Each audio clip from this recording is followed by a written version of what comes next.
Good Thursday morning and welcome back into Factor On and Find Out. My name is Justin White. Happy to be here with you this morning. 71 degrees in North Jackson. Feels kind of nice out there today. About the third day in a row.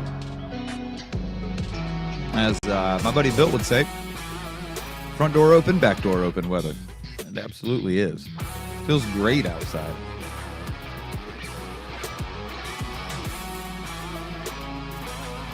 Your West Tennessee weather brought to you by Smith Oddities downtown Jackson. Go give them a visit. See what they got to offer over there. They got a little something for 70 degrees downtown and out at Jackson Regional Airport, formerly known as McKellar-Sipes. 70 whole degrees. Humidity sitting about 55% out there right now. 21 degrees Celsius. For those of you playing along at home, it is 71.1 degrees.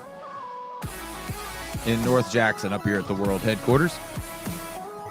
We dodged some of that rain that came through overnight. It looked like a lot of it just kind of spun around Shelby County, eastern Arkansas, North Mississippi. It looks like there's a slight chance some of that might come back through. This morning into early afternoon, I don't think we're going to see very much of it, to be completely honest with you. High today about 77, 78 degrees. This evening, increasing clouds, low around 59 for your Friday. Cloudy in the morning, gradually clearing as we go throughout the day. A high of 81. We're going to have some gust of wind tomorrow, up closer to at 35, maybe even 40 mile an hour. For your Friday night, this is the storm system I've been watching. Showers possibly. A thunderstorm Friday evening. Low's only going to be about 65 degrees. Gust up to 40. Yet again, chance of rain, 100%. Late Friday into early, most of these showers and thunderstorms are going to come through. They're saying right now into Saturday morning, 1 to 2 inches of rain possible.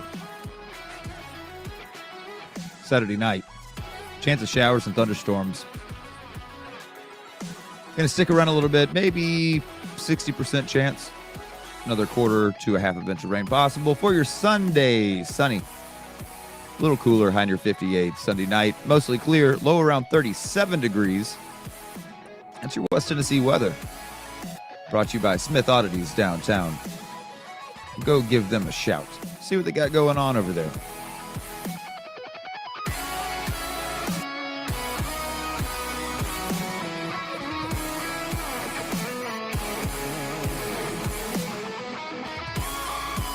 If you would like to be a part of the conversation, and you should want to do that,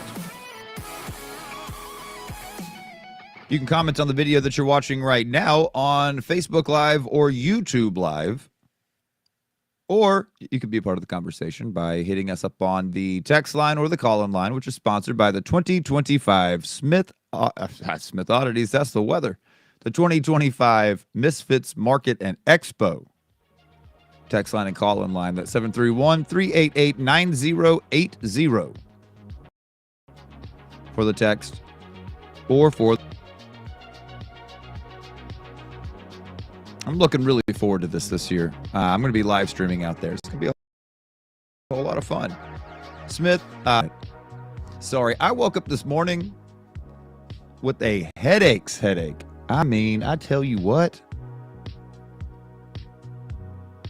Got a little Tylenol in my system and a little caffeine as well, but ooh, Haven't had a headache like that in quite, but kind of nipping it in the bud.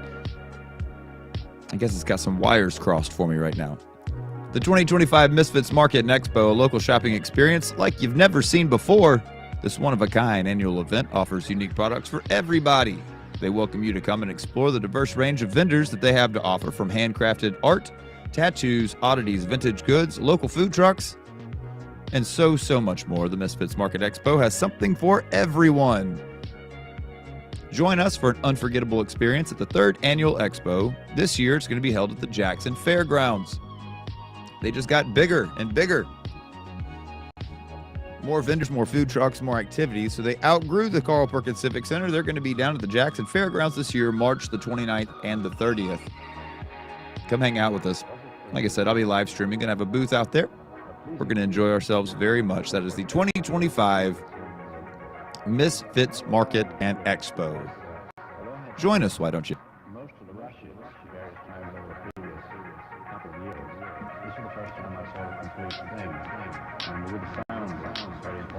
I did something last night that I've done only once before. I made homemade tortillas. They turned out darn good. Well, the first one I burned, but the next 9 that I made were actually pretty delicious. I always forget how easy it is to make homemade tortillas. Now, you got to let them rest. You got to let them sit out for a second so they're ready to go when you go to roll them out. It helps a whole lot if you let them set up before you roll them out. I let them sit for about 2 hours. They rolled out perfectly because I made some birria. On this birria kick lately. Made some birria. It was delicious with my homemade tortillas. Can't go wrong. I ate 3 of them. They were darn good. Again, if you want to be a part of the conversation, join us, why don't you? Shoot me a line. You can comment on the video you're watching right now on Facebook Live or on YouTube Live. I suggest if you're going to watch this, YouTube Live is a little bit easier because you don't have to just watch. You know, YouTube, you can put in, pull up a video, and you can close out your phone, and it will still play, whereas with Facebook, it doesn't. You close out the app, it's gone. It's just bye forever. So I suggest going over to YouTube, youtube.com/factor round and find out, spelled all the way out. The word and is not the ampersand. It's spelled all the way out. Factor round and find out. But if you're on YouTube or on Facebook, I'm happy to have you either place. Got a new computer setup, some new hardware coming in here in the next week or so. So the videos are going to be a little bit more crisp, a little more clear. We're going to have better audio, we're going to have better video quality. I look greatly forward to that happening. But for those of you who've been sticking around with me, I appreciate it very much. I know the video gets a little skippy sometimes, but the audio, it's decent. Slowly improving as we go. But for those of you who are sticking it out, I appreciate it very much. Now that we got the housekeeping out of the way, you know how we start out every day. A little bit of on this day in history. We get the fun stuff out of the way before we get to the serious stuff. I kind of saved that for the last 2 hours of the show. It's 11 to 2 every single day. We appreciate you being here with us. On this day in history, March the 13th. Born on this day back in 1911. American writer, cult leader, and all-around butthead, L. Ron Hubbard, O-L-R-H, of the Church of Scientology. That dude sucks. On his deathbed, he admitted that he made the whole thing up. Not like we needed that admission. We understand that, obviously, there's no way Scientology is real. But on this day, back in 1911, L. Ron Hubbard was born. On this day in 1855, Percival Lowell, American astronomer, was born. All the way back in 1764, on this day, Charles Grey II, Earl Grey, Prime Minister of the Kingdom, was born. And in 1741, Joseph II of the Holy Roman Empire, he was a Holy Roman Emperor, born on this day in 1741. What I think is one of the better ones, American suffragist. Susan B. Anthony was born on this day. No, I'm sorry, died on this day.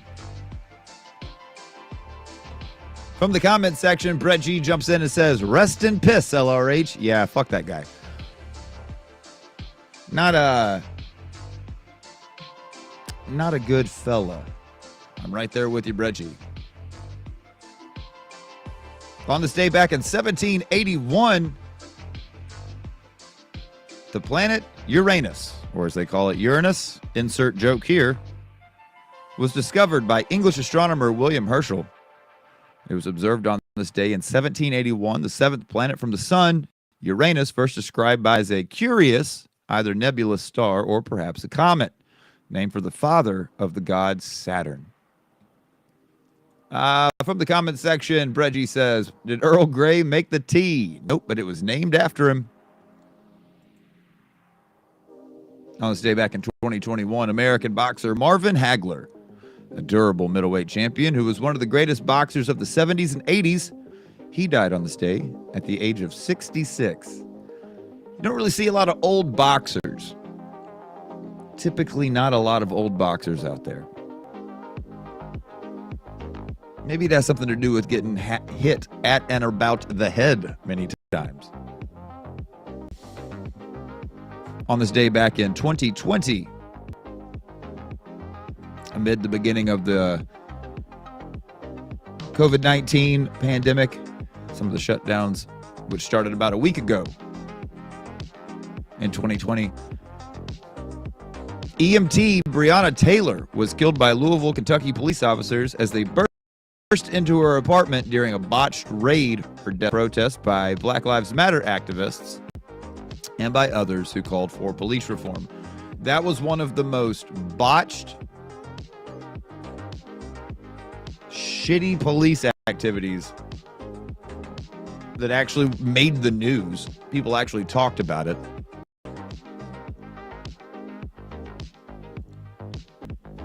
You talk about, you cannot find many more ways to mess up. It was a no-knock raid. They said it was at the wrong apartment. You know, that doesn't bring Miss Taylor back, though. And then it kind of got swept under the rug. People don't talk about it that much anymore. But many people called for police reform because of that one. Yet another innocent person's life being taken because of police intents. I don't know. It seems to me that if you are going to kick somebody's door in, the least you can do, I'm talking the very least you can do, is make sure that it is the correct door. Call me crazy. Some wild liberal over here. I just think that maybe, just maybe, we could take just a second to verify that this is the correct address. Brett G jumps back in and says, "Oopsie, our bad. Here's $5 for her death." Dude, that's exactly how it felt, Brett. All of those officers should have been fired. Everybody involved should have been fired. All of them. On this day back in 2013, Jorge Mario Bergoglio, the Archbishop of Buenos Aires, was elected Pope of the Roman Catholic Church, taking the name Francis I. He succeeded Benedict, who had resigned. Benedict the 16th. On this day in 2012, Encyclopedia Britannica Incorporated announced that it was ceasing publication of its print version, the oldest and longest continually published English language general print encyclopedia. On this day back in 1996, a gunman invaded a primary school in the small Scottish town of Dunblane, shot to death 16 school children, including a teacher. Before turning the gun on himself, the shooting resulted in various changes to British gun laws. Weird. Brett chimes back in on the comment section on YouTube says captain should have gotten ousted on the spot. Yes. You know, I was talking to somebody the other day about ACAB. You know, the all cops are bastards. And if we look at, you know, the definition of what is a bastard, you know, it's a fatherless child, fatherless son, fatherless child. I think that sums it up pretty well. Because if you don't have somebody in charge, you don't have somebody to answer to who's actually going to, then essentially that's what you are. You're a bastard. I'm not one of those people that says that all cops are bad people. There are some out there that honestly are trying to make their communities safer and better. I know that there are. I know some of them. But I can tell you this, it has not been what I've noticed to be the overwhelming majority of them. A little oversight goes a long way, especially whenever you are the authority involved in enforcing the law. You're a law enforcement officer, an LEO. In my opinion, if you're going to be a police officer, I think that there should be 2 years of schooling. Almost like getting an associate's degree. You should have 2 years where you begin to learn the actual laws, as well as going through the police academy, as well as going through your firearms training, as well as going through all the litany of things that you have to do to become a law enforcement officer. I believe that one of those things should involve 2 years of law. You need to understand the laws that you are enforcing. And that is not a crazy thing to expect or to require. It's just not. And anybody that tells you different doesn't really care about your freedoms, doesn't really care. Some would call them bootlickers. Blindly following these people who are unqualified. And hell, they get immunity. Get out of town.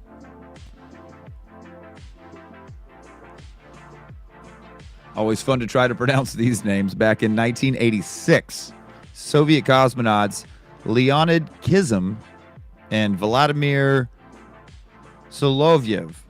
Hey, I did it. Solovyev. They were sent aloft aboard the Soyuz spacecraft to rendezvous with the space station Mir and become its first occupants. That was on this day in 1986. For those of you who actually believe that we go to space. That the Earth is round, there is no firmament that you cannot break through. We do have satellites. We do have space stations, and you can go to them. It's 2025. I just want my hoverboard. Please.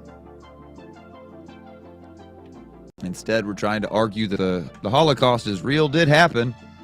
Nazis are bad, and the Earth is, in fact, round. Which is funny, the Earth being round part, I've got one for that coming up here in a second on this day in history.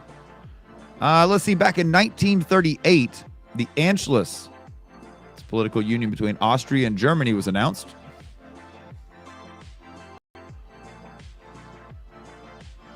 In 1886, that's how far back this goes. In 1886, American aerial photographer Albert W. Stevens, who took the first photograph of Earth's curvature, he did that in 1930.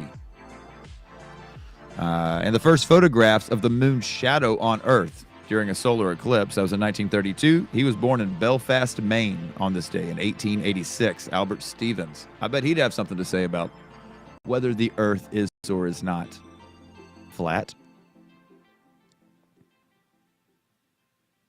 On this day in 1881, Tsar Alexander II of Russia was assassinated in St. Petersburg.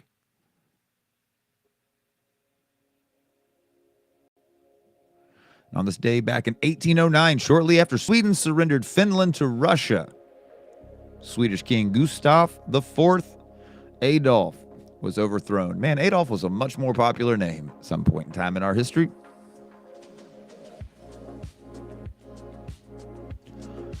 Oh, Brett, yeah, you're right. The blood moon is tonight. He chimed in over on the YouTube Live. Yeah, blood moon tonight. I'll be watching it. It should be clear enough around West Tennessee to see that this evening. I think most of those clouds for the next shower and thunderstorm event will move in tomorrow, probably afternoon, evening, maybe a little earlier than that, but hopefully we can see that blood moon. I'll be watching.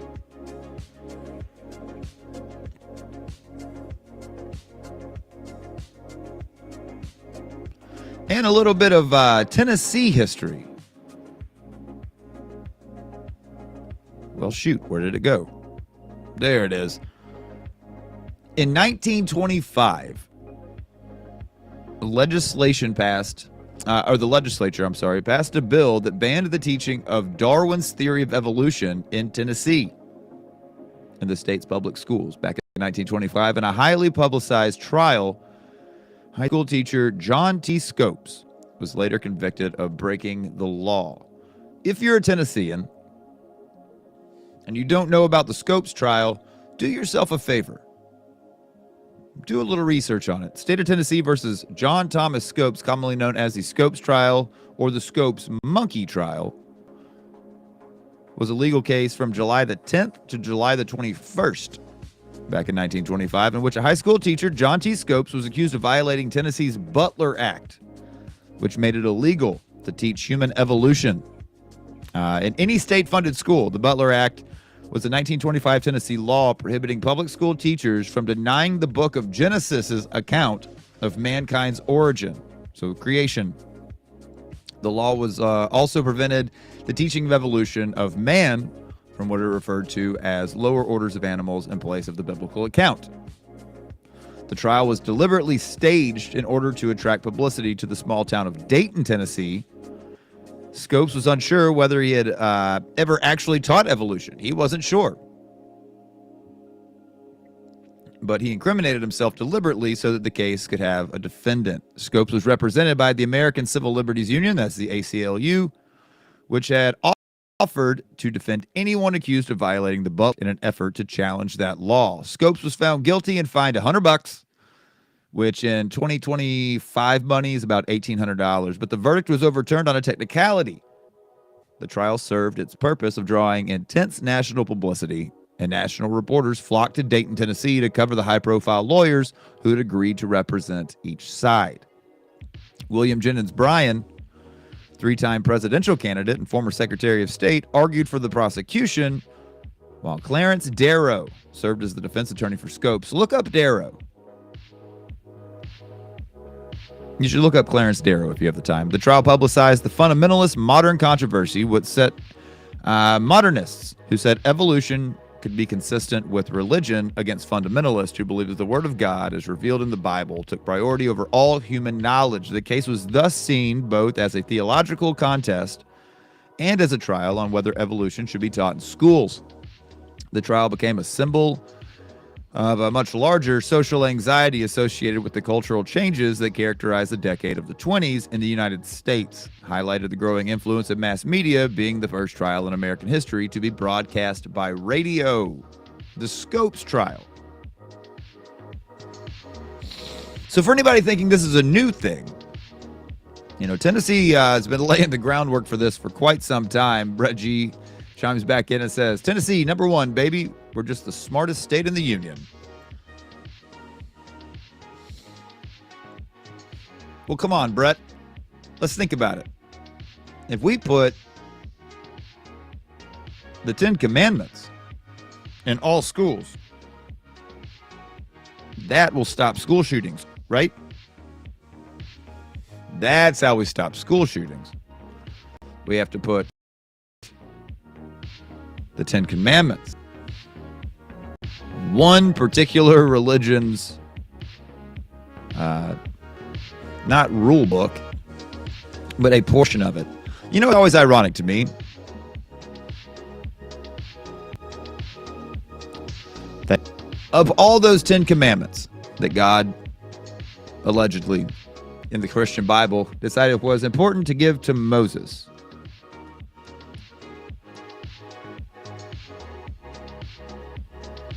He thought it was important to talk about not stealing your neighbor's stuff and not coveting what your neighbor had. But he conveniently left slavery off of that list. Don't own other people.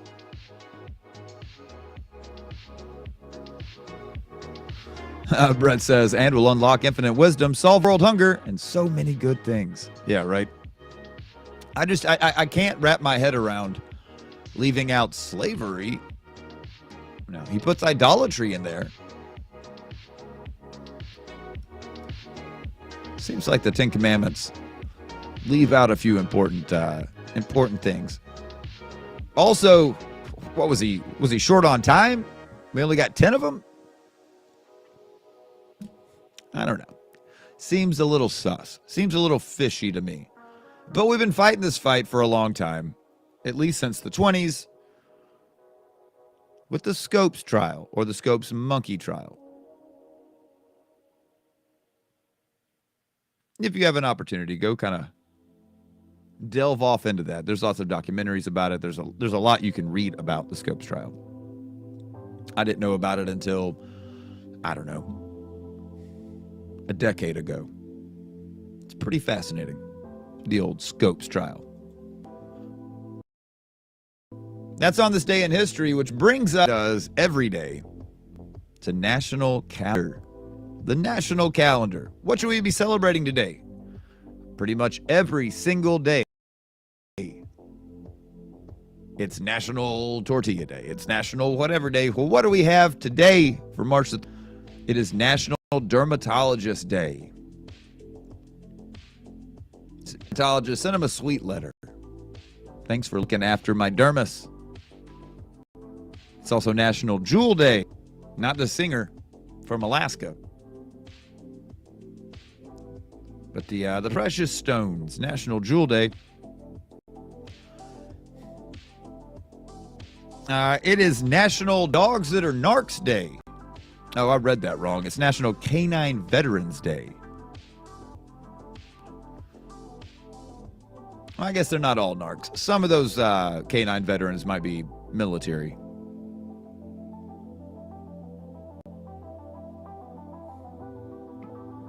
It's not their fault. They don't know what they're doing.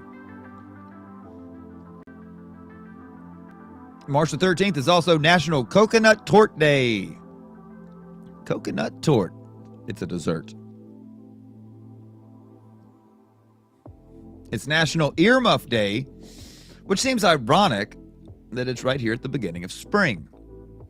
It's National Open an Umbrella Indoors Day. They say try it. If you're superstitious, try it. See if it brings you bad luck, or if what was going to happen is going to happen anyways.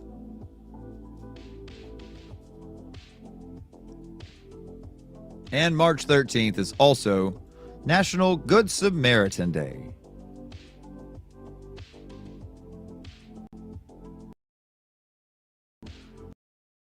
Where you can get out and do something nice for somebody, just because. Selfless actions of those who provide help when needed. The day is also known as Good Samaritan Involvement Day. It celebrates kindness in all of its forms. The term Good Samaritan comes from the Bible parable where a Samaritan helped a stranger who had been robbed and beaten and left to die on the side of the road. The Samaritan not only cleaned the man's wounds and clothed him, but took him to an inn where he paid for the man's care.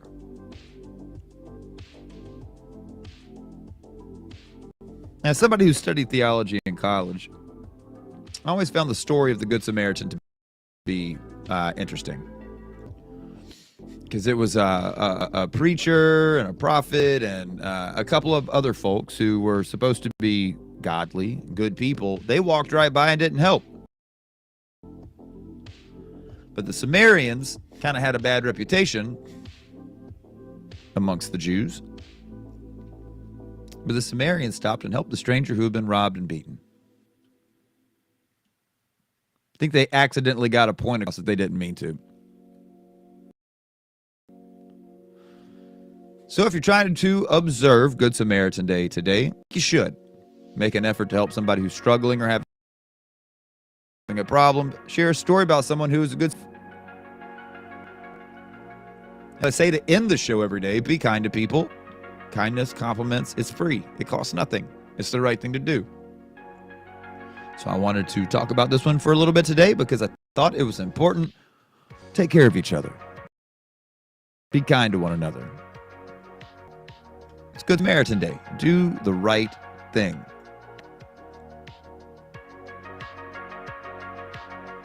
Now on to some goofy stories that I do every day that I find from around the nation and around the world.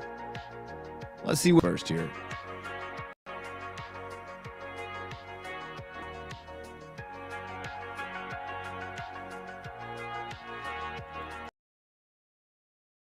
Let's start right here. The other day we were talking about Mario Brothers, which is when I learned apparently that Mario is the last name of the brothers. It's the Mario Brothers, which means Mario's name is Mario and Luigi's Luigi Mario. I never put that together.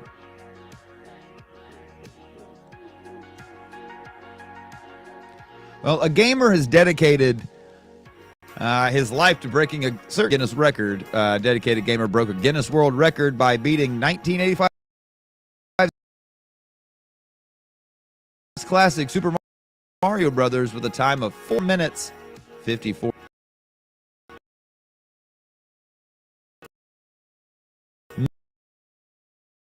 Nifsky, an American gamer with, for anybody who doesn't game much. The record-breaking time was the result of years and years of playing the Nintendo Entertainment System, the NES, game Mario Brothers. Well, Super Mario Brothers. Hours of refining his technique to include every possible trick to shave off milliseconds, he says. I cannot stress how important it is to obey the saying, practice makes perfect. That's what he told Guinness World Records yesterday. He said, I spent at least 90% of my time practicing, my time doing speed runs, which I believe is why I've made it so far in this game.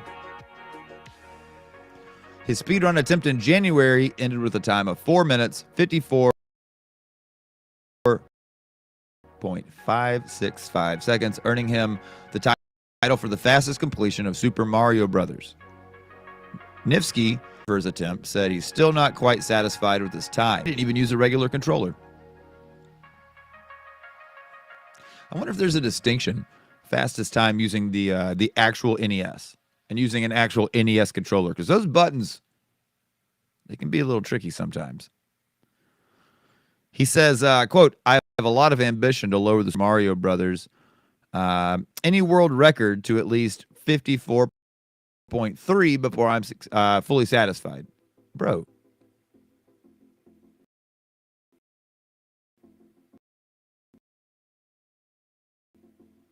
That is seriously shaving 0.2 of a second off. It's 454.565, and the absolute perfect time you can get in this game is 454.265. This means if I were to achieve this goal, the world record would be about 0.3 seconds off of perfection. There's something for everybody out there. This proves it. It seems like gamer beats Super Mario Brothers in 4 minutes, 54.565. He's trying to shave off another 0.2. Good for him, I guess. That's pretty wild.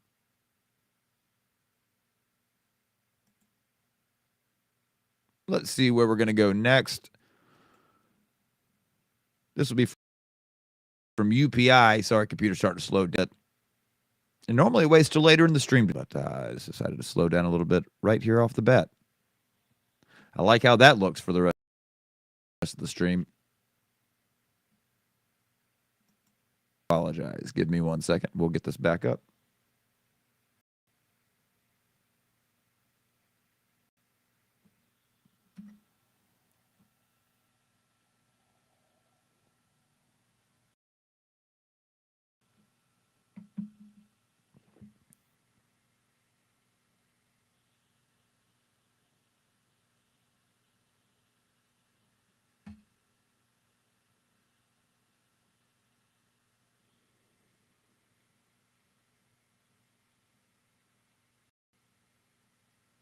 like I said, I'm excited about the new computer system that I'm getting, where I can designate each of these functions, be it the computer. All of that can be on a separate processor, and I can do all of the stories off of a different computer. That's going to help out tremendously. I'm looking greatly forward to that. I'm just waiting for this to load. And again, I apologize.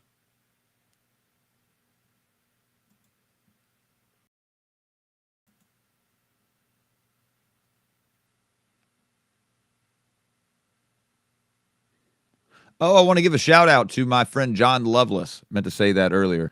Gonna have a special guest back on. He's been on a few Fridays. I think he's done tomorrow, so stick around for that. That's gonna be a lot of fun having John sit in. He's a smart fella. He likes to explain things very simply, and I like that about him. He's no nonsense. He comes in, tells you what, but he's a smart guy. He's a really smart guy. He knows what he's talking about. But he just puts things down in a way that it makes it easy to understand. I guess that's the best way. He puts things down in a very everyman way. All right, this story, let's see. It's out of Colorado. Doctors with a Colorado hospital system are urging eye drop users, follow me on this, a little bit crazy. They're encouraging and urging eye drop users to read labels carefully after noting an uptick accidentally putting super glue into their eyes. Super glue. Dr. Richard Davidson, an ophthalmologist with the UC Health organization, which is headquartered in Aurora, Colorado, said medical practitioners have noticed it's become surprisingly common for people to mistake nail glue, lash glue, or super glue for eye drops. It'd be a special kind of stupid. There might be a couple of months where we don't see anybody at all. Then all of a sudden, we may get 2 or 3 people with this type of situation. TV, there's a variety of we see it happen, but it's relatively common. There's no way. If it is, it's relatively common for people to put. Are you doing it in the dark? Honest to God. He said nail and lash glues, as well as several other products, can sometimes come in bottles that closely resemble eye drop containers. It's amazing how many products look similar. We can end up putting them in the eye by accident. Sometimes it's eye makeup glue. Sometimes it's ear drops that are supposed to go in the ear, and they go in the eye instead. One such case went viral back in 2024 when TikTok user BreezyBree416 shared her experience with accidentally putting nail glue into her eyes. I shake my head. It's like it falls under the category of take the warning labels off of everything and just let natural selection do its work. It'll sort it out. Dr. Davidson said that the glue dries in a matter of seconds. We really encourage you, if you can get to a sink, try and wash it out or take a towel, loosen it up a little bit, because the quicker you act, the better. I think that falls under the category of common sense. Davidson said doctors sometimes have to scrape adhesive from the surface of a patient's eye, but the incidents generally don't lead to any permanent damage. It's rare to cause permanent damage, but it can be very uncomfortable for the first couple of days, he went on to say. Davidson and his colleagues argued eye drop users to make sure they carefully read labels before applying eye drops and keep their drops somewhere separate from any similarly sized or colored bottles. I'm just shaking my head.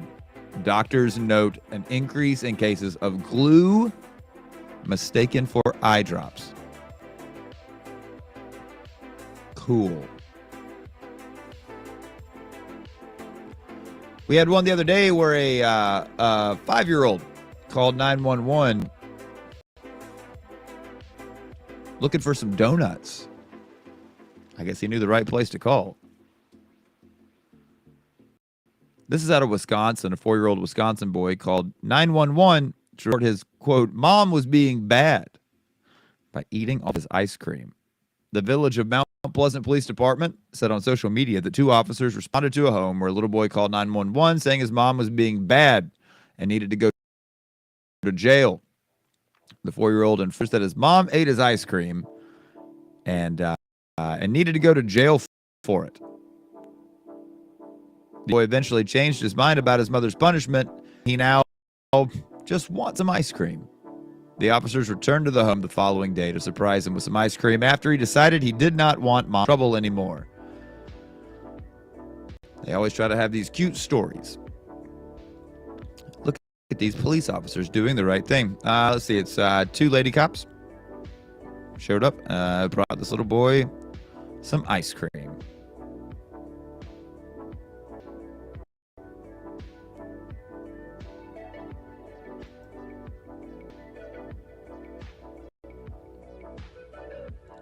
Out of Zurich from the AP, a Swiss politician was fined for buying pink water pistols online because authorities said that the toys violated the country's weapons law. A local newspaper reported. Sheesh. That's gonna be a tough one to pronounce. This newspaper, Aargauer Zeitung. Regardless, a newspaper on Friday reported that Mark Jasil, a member of the local council in Bux, it's a town west of Zurich, ordered the water pistols in August through the ultra-low-cost online retailer Temu. Was getting it for his godchildren as a gift. Prosecutors ordered him to pay a fine totaling, Jesus Christ, $7,000 for a violation of a weapons law, arguing that it applied even to the pink water pistols as they were imitations because they could be confused for real firearms due to their appearance despite the pink color. The newspaper reported that Jessley, I guess that's how it's pronounced, said he had not been aware of the violation but accepted the penalty and paid the fine. Why?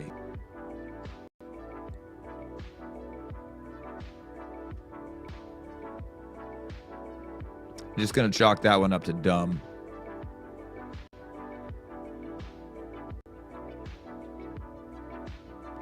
Two more quick ones to get to, then we're going to get to the real heavy-hitting news. This one is out of New Zealand, also from the AP.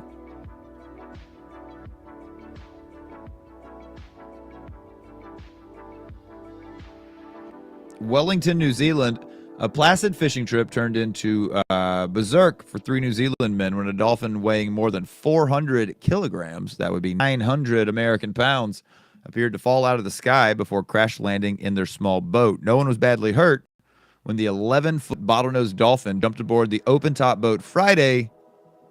That's said by Dean Harrison, the owner of the nearly 16-foot vessel. Man, it's almost as long as the boat. Harrison and 2 companions were fishing near the hole in the rock. It's a picturesque spot off the far north coast of New Zealand's North Island. While dolphins frolicked ahead, the men saw a shadow across the bright summer sun and heard an almighty boom before chaos unfolded. Quote, this one decided to jump on board and say hello. 1 minute, everything was fine. And then, just like lightning striking, there's a big dolphin on our boat thrashing around and breaking everything. The creature's flailing snapped every single fishing rod we had in the boat, severely damaged the bow as the trio clung onto the sides of the vessel. 1 man had minor injuries to his arm where the juvenile male dolphin grazed his back and shoulder, but all 3 fishermen and the dolphin were otherwise uninjured. But returning the majestic creature to the sea was not an option for the trio due to its size. It says, we looked at the dolphin still alive and breathing. We thought we've got to start looking after him, figure out what to do because he's stuck in the boat for now. So I guess he's coming along for the ride. The men altered New Zealand's conservation. They alerted New Zealand Conservation Agency and were directed to a boat ramp about an hour away where workers waited to help the dolphin.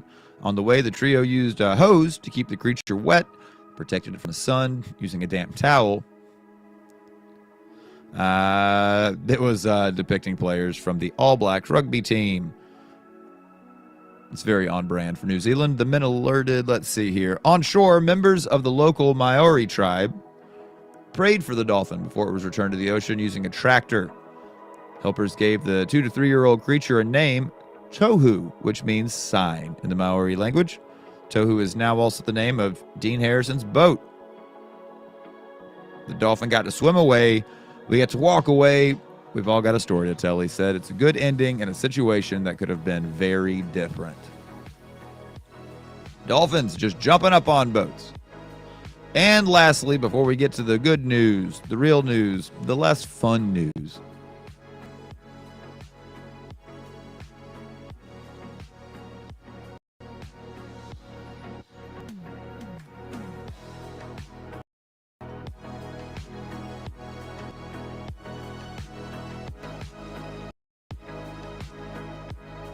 This out of Uten, Germany. It's timber over tinder. In a forest in Germany where the bridegroom's oak has connected lovers for more than a century.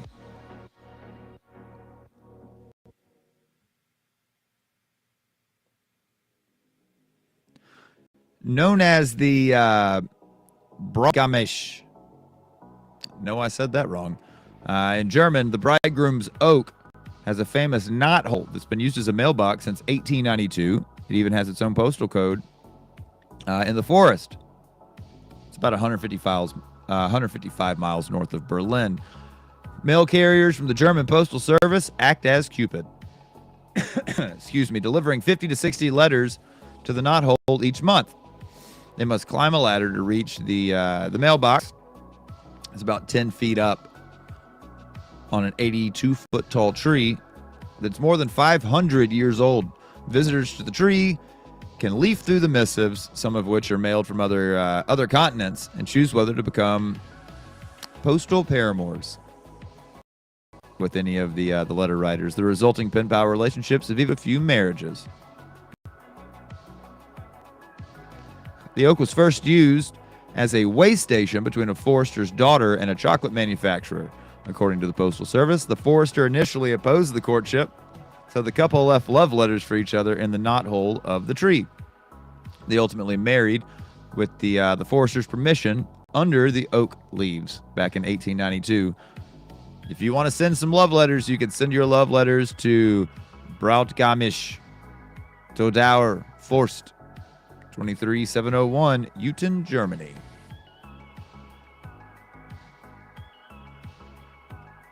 That wraps up the fun, happy news. From the comment section, Bill O'Neill jumps in and says, morning. Birthday wishes to OG Lost Watchers, Isabel O'Neill. Happy birthday, Isabel. I sent her a happy birthday this morning, Bill.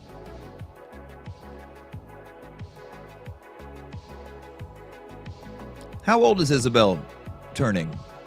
I meant to ask her earlier, but I totally forgot.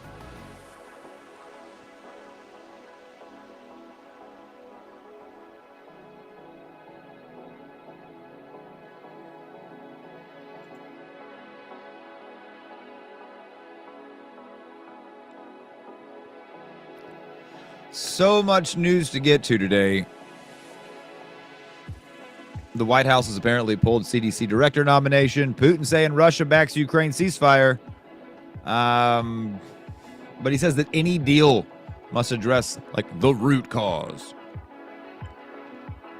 Trump's threatening a 200% tariff on European alcohol as the trade war is escalating.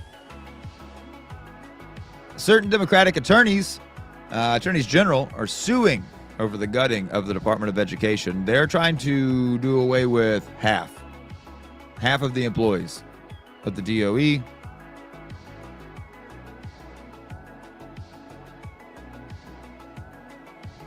And a judge is temporarily blocking Trump's retaliatory order against a law firm.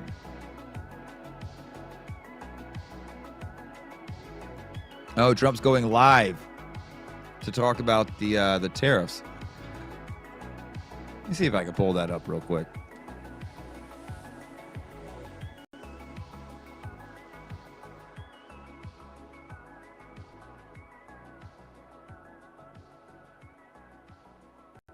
Oh, let's see. Because oftentimes when he goes live, I can get that to pull up.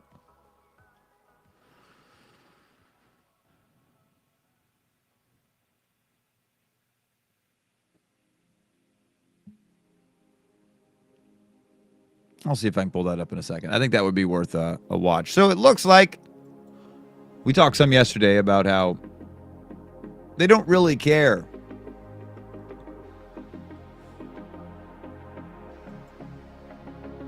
about sexual allegations in the way that we think they should. Oh, Izzy's turning 28 years old. Happy 28th birthday, Isabel. Well, one of Donald Trump's former spiritual advisors has been indicted for child sex crimes.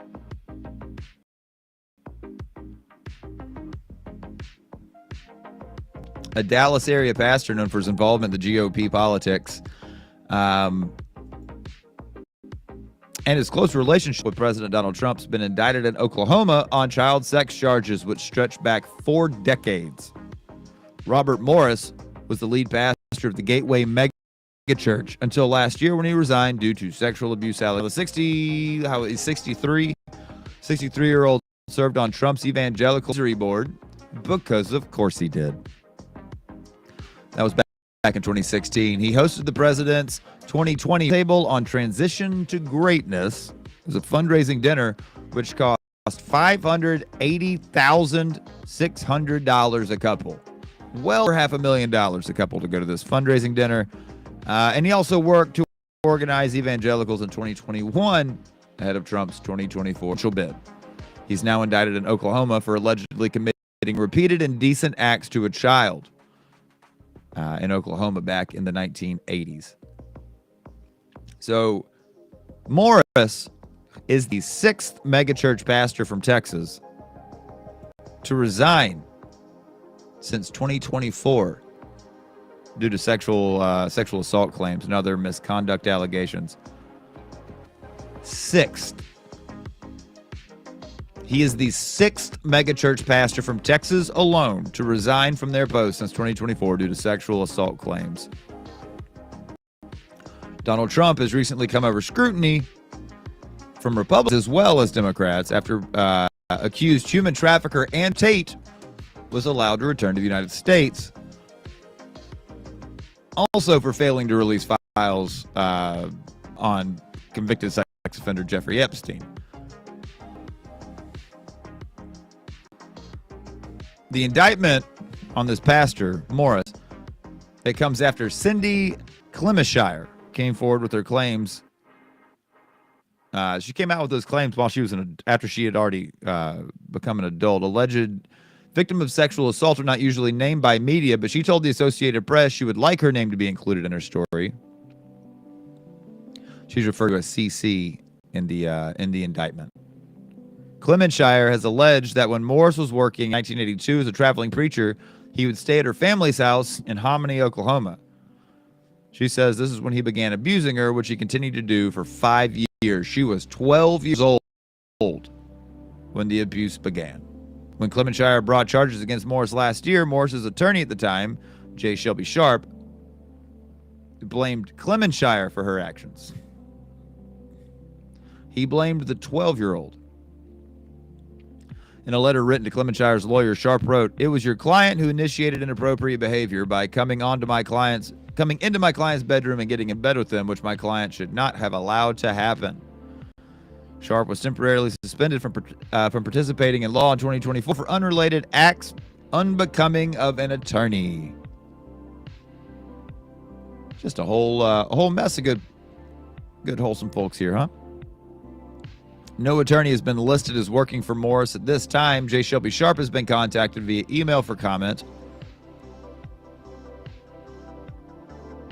The megachurch pastor, Mr. Morris, was indicted by a multi-county grand jury of Oklahoma on March the 12th and is not subject to Oklahoma statutes of limitations as he was not an Oklahoma resident at the time.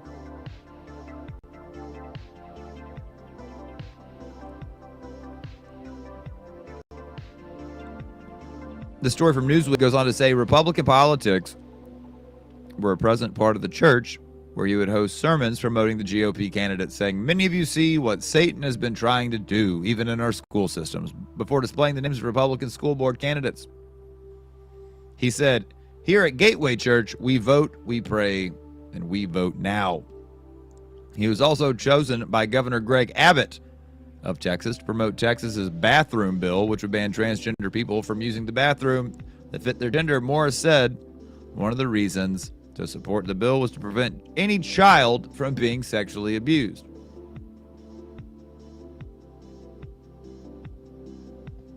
The call is coming from inside the house, ladies and gentlemen. As it always is. Not always. As it oftentimes is. Remember what we said yesterday? Still not a drag queen. Still not a drag queen.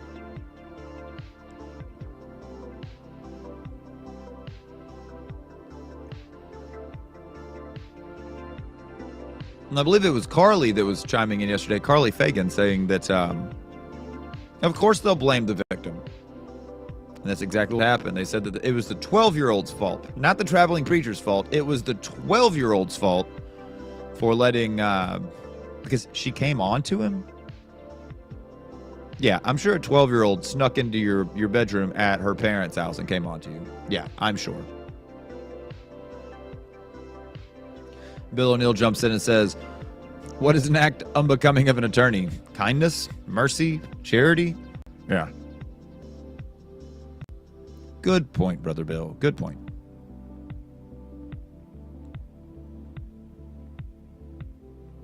Oklahoma Attorney General Gentner Drummond says there can be no tolerance for those who sexually prey on children. This case is all the more despicable because the alleged perpetrator was the pastor who exploited his position. The victim in this case has waited far too many years for justice to be done. Cindy Clementshire, in a statement, says, quote, "After almost 43 years, the law has finally caught up with Robert Morris for the horrific crimes he committed against me as a child. Now it's time for the legal system to hold him accountable." Morris faces 5 counts of lewd or indecent acts to a child. He's obviously presumed innocent until proven guilty. He will face court trial at an undetermined date.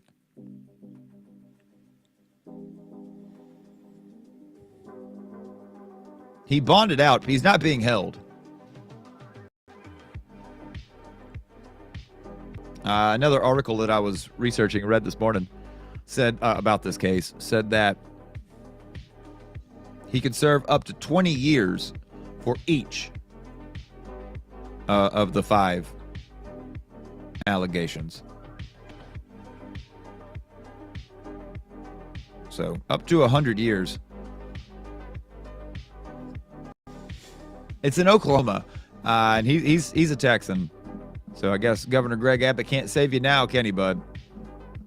I mean, Greg Abbott's a piece of shit, but I'm sure he did not know. But maybe he did. A lot of these people do know. You're around somebody, you know pretty quick. You can hear what they talk about, how they talk behind closed doors when they don't think they're on a hot mic. You hear how they talk, and you realize this guy's a scumbag. He's sleazy, but yet you still allow him to be in a position of authority, which seems to be what now six megachurch pastors have had to step down just in 2024 alone, based off of sexual misconduct and allegations of child sex. Still not a drag queen.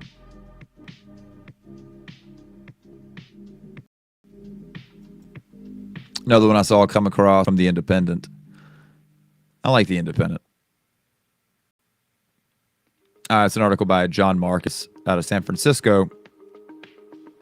I've been hearing some rumors about this, and I wasn't sure of the validity, and I kept meaning to check into it. I finally did. Last night and this morning. If you go to the National Institute of Justice's website, the NIH, and you look up statistics on crimes committed by undocumented immigrants as American citizens, the DOJ has now taken down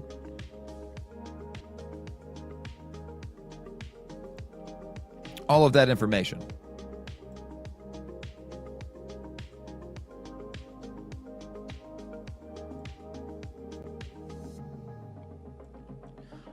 This is from, oh, if it would just load. Pam Bondi. She's addressing this. Let me see if I can get this to pull up real quick, because I think it's worth a listen.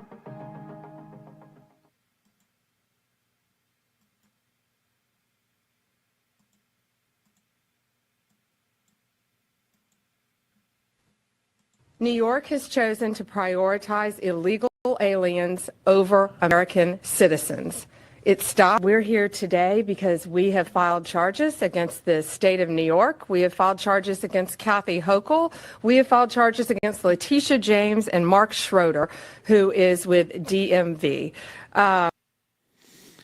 So that's what they're thinking. This is the important things. This is what's important. Because, like I said, the DOJ has jumped in and they said, no, we're taking this off the website. Get into the story a little bit here. The Trump administration appears to have deleted a Justice Department webpage. And if you go to it, it just says just that. It says this has been taken down. It's been removed. It says pending review. The Trump administration appears to have deleted a Justice Department webpage describing a study that concluded undocumented immigrants in Texas commit notably less crime than U.S. citizens in Texas. A finding that contradicts the White House's frequent descriptions of such migrants as violent criminals. Remember, they're not sending us their best. They're sending murderers and rapists and all that. Do you remember, by the way, when Donald Trump didn't know what asylum meant? He only thought that meant a mental institution. They're sending us people from asylums. No, dumbass. They're sending asylum seekers. He didn't understand the difference. Immigration expert David Beer of the Cato Institute wrote on X just in the last couple of days. He says, quote, sometime in the last week, the DOJ removed this from its website. I wonder why. The Independent tried to contact the Department of Justice for comment, has not heard back yet. The National Institute of Justice, or the NIH webpage, titled Undocumented Immigrant Offending Rate Lower Than U.S.-Born Citizens Offending Rate. He described a study of the institute funded in Texas scrutinizing crime data between 2012 and 2018. The study preserved where in House of Representatives records found that undocumented people were arrested at half the rate of native-born citizens in violent and drug crimes, and a quarter of the rate for property crimes. It's also noted that the undocumented had the lowest offending rates overall for felony and violent felony crimes in the border state of Texas. There is no evidence that the prevalence of undocumented immigrant crime has grown for any category. No evidence whatsoever. Which should make sense. If you are undocumented, you are here illegally, why the fuck would you go around committing crimes? It's the same as they want to say these undocumented people are voting and swaying elections. No, you're not. First off, you can't vote if you're undocumented. Second off, why would you go somewhere where you could put yourself on the radar? You wouldn't do that. That makes no sense. So they're criminals, but they're also masterminds who are all banding together to overthrow. I don't know. It makes no sense to me. The finding supports that the general research consensus that immigrants commit less crime than U.S. citizens, though attempts at studying this population are confounded by states that don't note immigration status during arrests. I think Arizona is one of those states that does that. The Trump administration frequently describes and authorizes migrants as violent, dangerous criminals. A recent White House statement on Trump's planned mass deportation notes that the number of, quote, illegal immigrants removed from this country has topped 50,000 as the Trump administration continues getting illegal immigrant killers, rapists, and drug dealers off of our streets. In fact, half of those in immigration detention since Trump took office have not been convicted of any crime, according to New York Times data analysis. Illegally entering the U.S. on its own is a civil offense, by the way, not a felony. Even in places where the administration has painted its efforts as ongoing after the worst of the worst, the reality has actually fallen quite short. As a part of court proceedings over the White House's move to deport migrants at the Guantanamo Bay Naval Station, home to America's high-value terrorist detainees, the administration disclosed that at one point, nearly one-third of migrant detainees were considered lower threat and likely do not have any serious criminal records whatsoever. During the 2024 campaign, Donald Trump frequently tied the record immigration that occurred at the southern border during the Biden administration to what he called Biden migrant crime, and appeared alongside angel moms whose children were killed by migrants. In recent years, Texas has occupied a boundary-pushing role as an immigration enforcer in partnership with the federal government under Governor Greg Abbott. So you knew that he was going to come back up. The state has spent billions using the state police and military-style border wall to fight illegal immigration. But there's no proof, and the data shows that folks who are here illegally actually commit far less crime than American citizens do in the state of Texas. Going hand in hand with this should concern you. And here's why. It looks like Donald Trump is expected soon to invoke wartime authority to speed up mass deportation efforts. I'm talking in the next few days. That should worry you. The Trump administration is expected to invoke a sweeping wartime authority to speed up the president's mass deportation pledge in the coming days, according to 4 sources familiar with the discussions. The little-known 18th century law, the Alien Enemies Act of 1798, gives the president tremendous authority to target and remove undocumented immigrants though legal experts have argued it would face an uphill battle in court. You know, we had, what was it, Mahood, I don't want to say his name wrong. No. Mahmoud Khalil, that's what I thought it was, Mahmoud Khalil. He's being detained. He's an American, set a green card. He's here legally. His wife is American. His pregnant woman works at Columbia, has a house there. They just snatched that man up. Also, do you think for a second that Donald Trump knows that there was an Alien Enemies Act of 1798? Somebody had to tell him that. He doesn't read. We know he doesn't read. Many people who were former cabinet members or worked with him at the White House in his first term said that in all of his briefings, you had to give it to him in large type, and it had to be 1 page or less. If it was more than 1 page, he would not read it. CNN previously reported that the authority was being widely discussed at several agencies as administration officials prepared to implement the law. The primary target remains Tren de Aragua, TDA, a Venezuelan organized crime group that is now operating in the United States as well as other countries. Trump's ordered his administration to designate TDA as a foreign terrorist organization and use the measure to remove those identified. A few of the detainees already that have been held, obviously detained. He says they were part of TDA, the Tren de Aragua. And they were not. Because you can just say that and go snatch them up. Come to find out, these folks, some of them aren't even, they're not Venezuelan. They're from Colombia, Guatemala, Mexico. They're not even Venezuelan. But I swear to God, watch this. Give this man that power. Give him the authority to have wartime powers for deportation, and watch what happens. There'll be ICE agents outside of Pick Sweep. There'll be ICE agents outside of a lot of the farms around West Tennessee.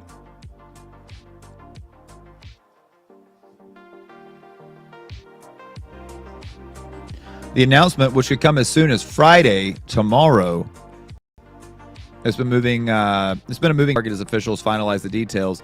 They would likely pave the way for quicker removals of certain immigrants, because if he has wartime power, he can bypass due process in some instances.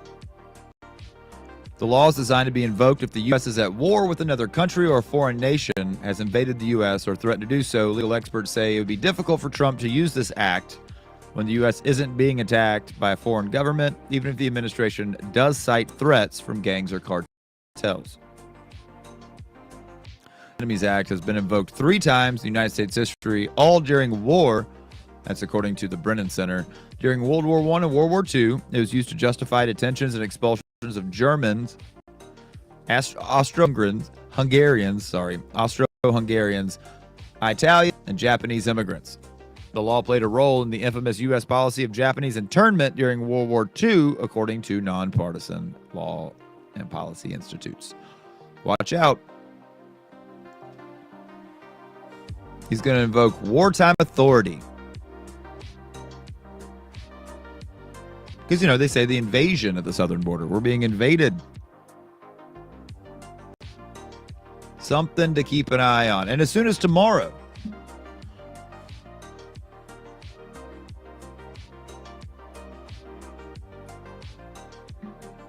what do you think? I'm not a fan.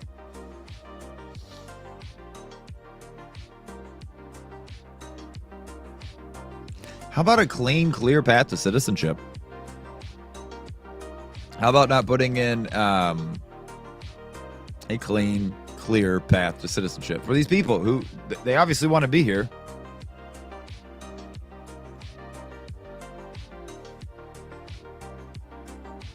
Is that wild? Is that crazy? If you heard Pete Wood calling the other day, he came from overseas, across the pond, as they say, the UK.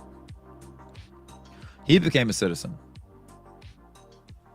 It's odd how they make it so much easier for white Europeans, white Scandinavians, even Eastern Europeans. It's a lot easier for white folks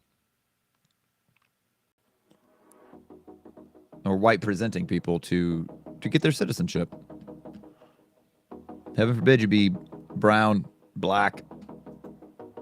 Try to come over here the right way. Hope you got some money. Hope you have some time.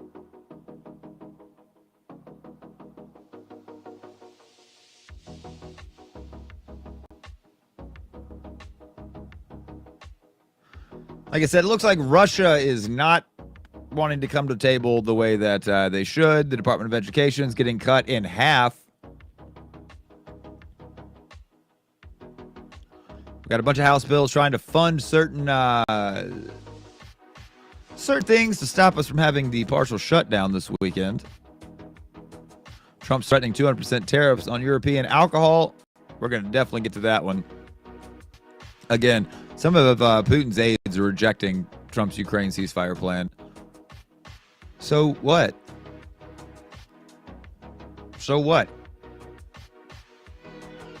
I thought Trump was a tough guy, right? He's a big, tough guy. He's got a line to Putin. He can talk to Putin when he wants to. Holler at your boy. Say, hey, this ain't going to fly. You have to stop. You absolutely have to stop.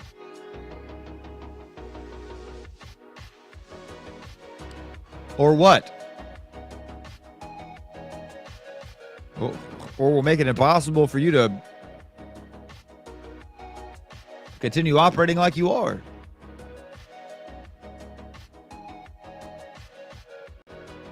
Somebody has to.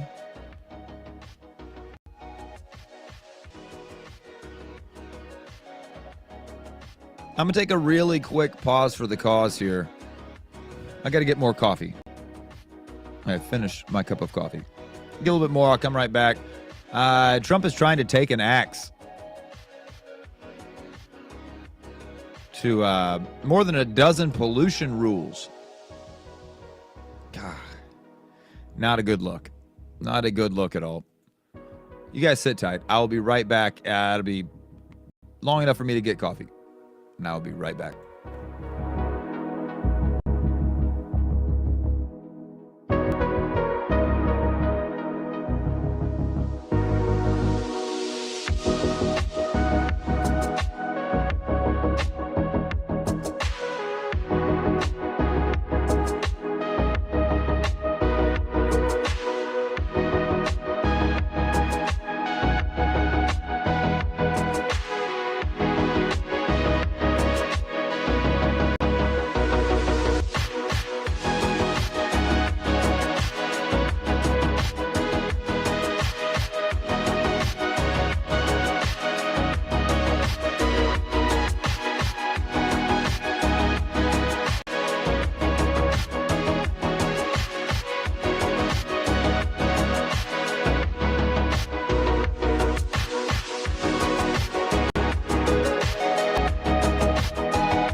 Welcome back in. Factor on and find out. My name is Justin White here with you. Coming up on 12:25 on your Thursday, March the 13th.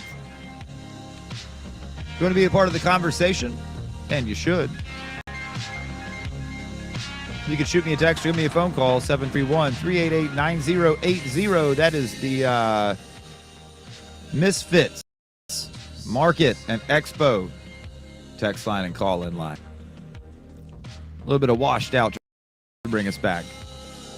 Feel it all around.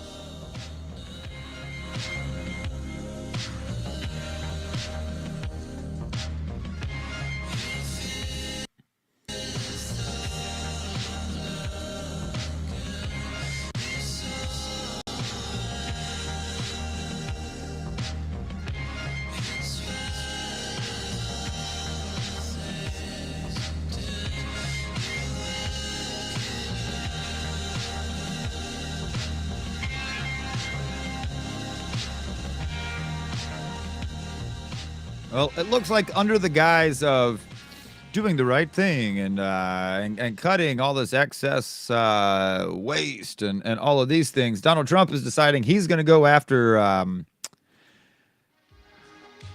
what can only be called pollution rules, because that's a good idea.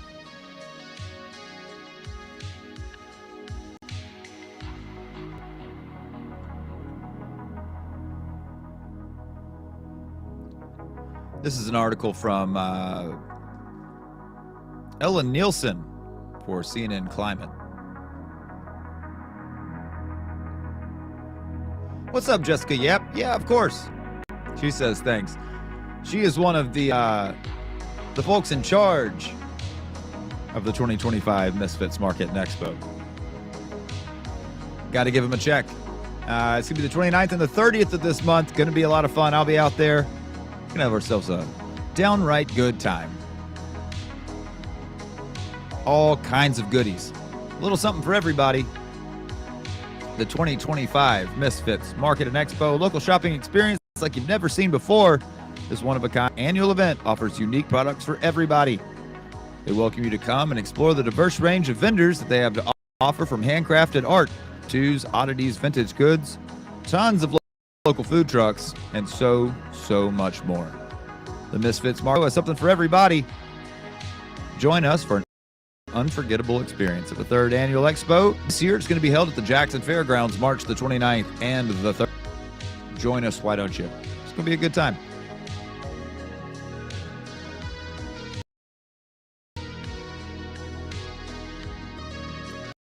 So it looks like the Trump administration announced its intent to back major climate policies. That was yesterday. They made this announcement, including rules that target pollution from vehicles and power plants. Isn't it fascinating how the NEV, the anti-electric vehicle crowd, all of a sudden is big into electric vehicles?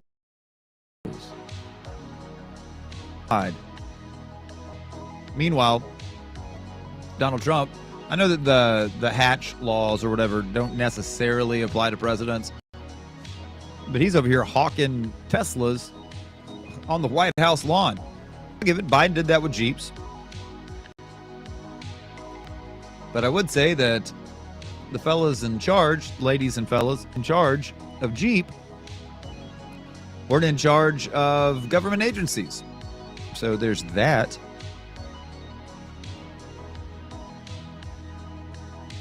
This is going to be a major blow to America's progress on clean air, clean water, and climate action. Let's not forget about Flint, Michigan. They still don't have clean water. Elon Musk, if he wanted to, he could be like Batman. If you had that kind of money, you could be Batman. You could be a crazy, over-the-top philanthropist. He could have fixed the water problems in Flint, Michigan already if he wanted to. But no. We're going to do something different. The changes are expected to inject even more uncertainty into key industries, including manufacturing, which President Donald Trump has pledged to support. The administration was announcing rollbacks and actions in such rapid succession, 31 in 2 hours to be exact, There appear to still be placeholders or typos in the news releases. That's how quickly he's rolling some of these out. The Environmental Protection Agency, also known as the EPA, announced it will undo rules that would have pushed power plants and car makers towards cleaner forms of energy. It also intends to roll back rules on soot, mercury, and coal ash pollution, as well as the so-called Good Neighbor Rule that regulates downwind air pollution and eliminates its programs overseeing environmental justice and diversity. Read a fascinating article the other day talking about why in most cities, the more affluent areas, make sure I don't get this wrong, I believe is the western side of town. Typically to the west is where the more affluent neighborhoods are, due to wind and the jet stream. More local tend to live east. Is the industries that are there that might produce some of this pollution, it blows that direct. Want to live west of that, so they don't have that in their backyard. Never really thought about it.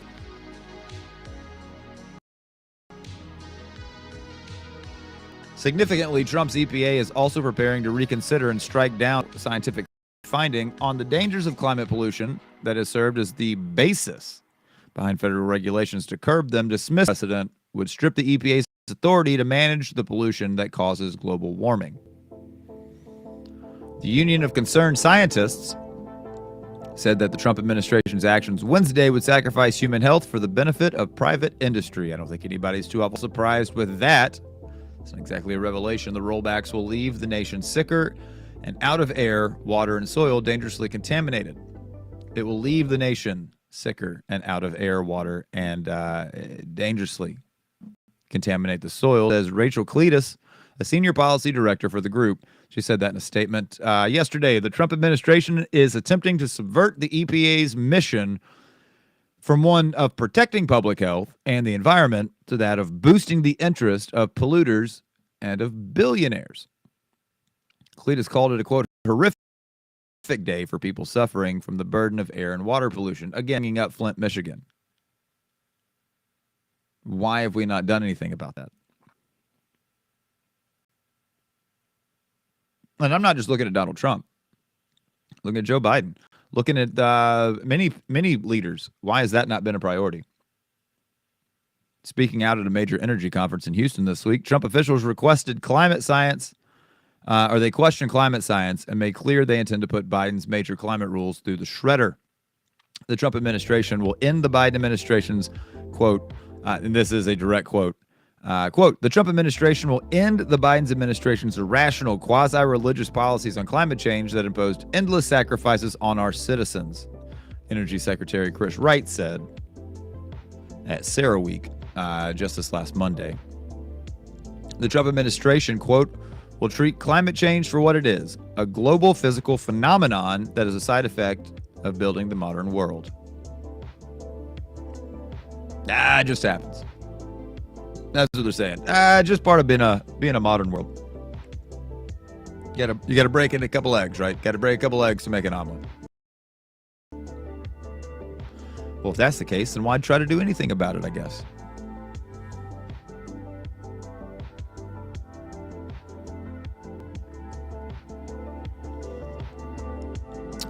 Trump's EPA will have to go through a months-long regulatory process to undo the Biden rules, put forth new rules in Wednesday's announcement.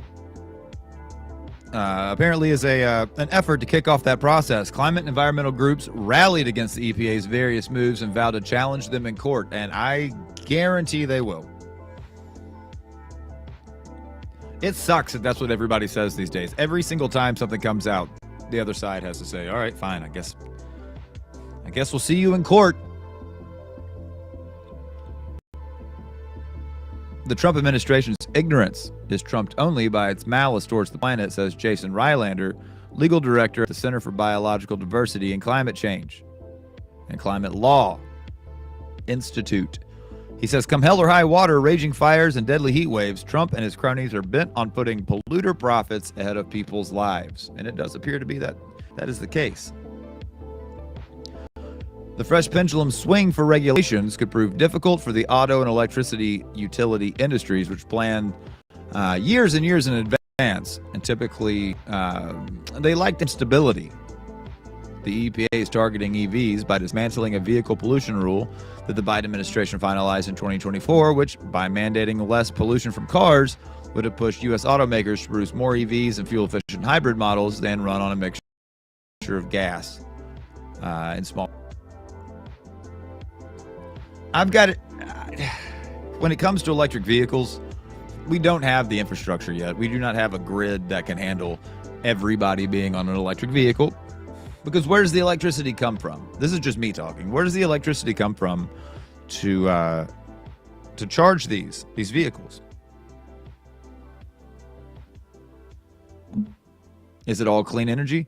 An interesting take that I read recently was, okay, fine, you want to have clean energy, then electric vehicles, the only electricity that electric vehicles should be allowed to utilize to charge those vehicles has to be clean energy itself. You cannot use coal burned, you can't use any of that to power your vehicle. Now, how in the world you would regulate that, I'm not sure. But I do like the sentiment. I like the idea that if you're going to have an electric vehicle, everything about it must be green. As far as the powering of it. Now, the manufacturing of the batteries, the manufacturing of the vehicles, I mean, where do they make these vehicles, right? Are all those plants green? Are they all ran on solar, hydroelectric, wind? No, of course they're not. You can't tell me the Blue Oval down the street here in West Tennessee is going to have a green facility. It's always ironic to me when I see electric vehicles being delivered on these giant car haulers, 18-wheelers that are all diesel, pulling a load of electric vehicles. Quote, the American auto industry has been hamstrung by the crushing regulatory regime of the last administration, EPA Administrator Lee Zeldin said in a statement, adding that Trump administration will abide by the law to protect consumer choice and the environment. A key auto industry group has measured a response to the announcement. A balanced approach to emissions in the U.S. is key to preserving vehicle choice, keeping the industry globally competitive, and in a position to support the country's economic and national security in the years ahead. That's John Bozzella, president and CEO of the Alliance for Automotive Innovation. He put that statement out. The news for car makers came just a day after Trump held a presidential EV auto show in front of the White House. See, isn't that hypocritical? Showcasing his senior advisor and Tesla CEO Elon Musk's electric cars and vowing to buy itself at full price after Tesla's stock amid increasing protests against Musk's role in government and slumping sales in Europe. I haven't driven a car in a long time, and I love to drive cars, Trump told reporters at the event, but I'm going to have it at the White House, and I'm going to let my staff use it. Trump often rallied against EVs while running for president, but he softened his stance since forming a close relationship with Musk. The Trump administration on Wednesday announced that it intended to dismantle a Biden administration rule that compelled coal and new natural gas power plants to either cut off or capture 90% of their climate pollution by 2032. I don't know why that's a bad thing in and of itself. If you have a new natural gas power plant or a coal power plant, you'd have to either cut or capture 90% of your climate pollution by 2032. It seems like a fair, rational way to handle this. Electric companies must have a consistent federal framework in place, said Alex Bond, the executive director of Clean Energy and Environment at Electric Trade Union Group Edison Electric Institute. Otherwise, they would face a patchwork of state regulations and lawsuits from plaintiffs that could raise costs to customers and impact grid reliability. Bond added that the trade group and its member companies, quote, continue to support EPA's authority to regulate greenhouse gas emissions under the Clean Air Act. He's going to go after that too. Trump is going to go after the clean air.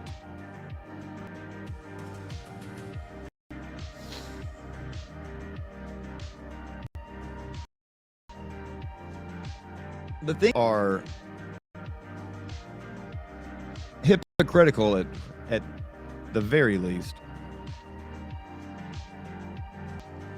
The things that he would like to, the things he'd like to implement as far as laws deregulating certain industries, saying, I want to make it better for the American people. I want the auto manufacturing industry in America to boom again. But I'm also going to put tariffs on aluminum and steel from our largest supplier, Canada, causing the cost of all that to go up. So which is it? Do you care about automakers in America or do you not? It can't be both, dude.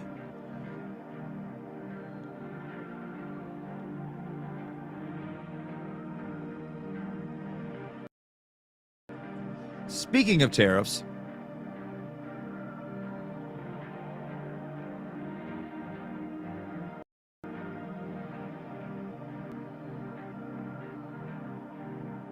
we've got this EU trade war firing off, falling in line with what was happening in Canada. And now Trump's threatening 200% tariffs on European alcohol.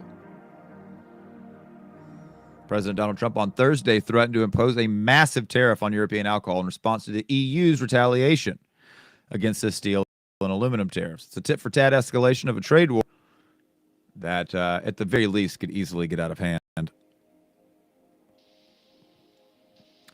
Some of this that I'm citing is from an article from David Goldman for CNN Business. In a post on Truth Social just yesterday, Trump said that his administration would impose a 200% tariff on alcoholic beverages from the EU unless it rescinds the 50% tariff that the European Union imposed on Wednesday on U.S. alcohol, U.S. spirits. It's schoolyard stuff, y'all. It's schoolyard. If this tariff immediately, he says, the U.S. will shortly place a 200% tariff on all wines, champagnes, and alcoholic products, France and other EU-represented countries. That's what Trump said.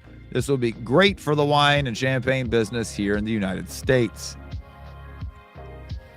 America's response to Europe's response to Americans' tariffs in the span of 36 hours shows how trade wars can quickly spiral out of control. After Trump's 25% tariffs on aluminum and steel went into effect at midnight Wednesday morning, the EU immediately retaliated against what it calls an unjustified trade action from the Trump administration. So they jumped back in. The EU's countermeasures include tariffs on $28 billion worth of American goods, including boats, bourbons, and motorcycles. The measures, which are set to go into effect in April, are swift and proportionate. That's what the EU is saying in a statement. And you know, I don't disagree. I think it's a measured response, honestly.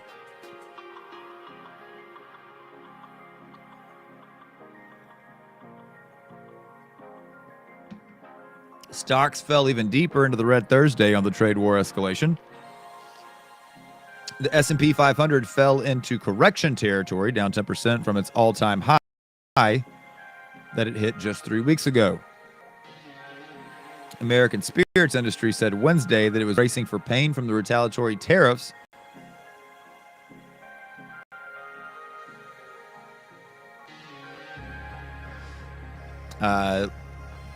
Now, if the trade spat continues to escalate, U.S. booze makers may need to contend with even more retaliation, and that's what's going to happen. And you're pissing off France. France is getting involved. They are obviously the top wine exporter to the United States. They shipped $2.5 billion worth just last year alone. That's according to the U.S. Commerce Department data. Italy was a close second, sending $2.3 billion worth of wine to the U.S. For both countries, wine is among the top goods that they export globally, but especially to the United States. The United States does, just for the record, it buys half of its wine from the EU. It buys 19% from Canada. The other 31% is just from other countries.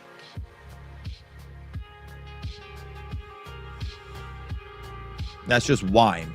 So for other distilled spirits, we import roughly 23% from the EU, 32% from Mexico.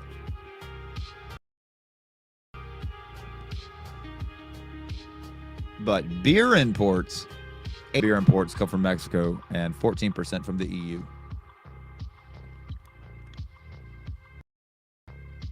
French Trade Minister Laurent Saint-Martin stated that, quote, Trump is escalating the trade war that he has chosen to start, and that his country, France, would, quote, fight back. We will not give in to threats. We will always protect our industries. He wrote that in a post on X this morning. Olaf Gill, trade spokesperson for the EU Commission, called on the U.S. to immediately revoke the steel and aluminum tariffs imposed on Wednesday. He said that this morning in a briefing. We want to negotiate to avoid tariffs in the future. They bring nothing but lose-lose outcomes, and we want to focus on win-win outcomes. Gill told CNN on Thursday that calls are being prepared between EU trade officials and their U.S. counterparts. They're not playing. They're going to. They're going to do this.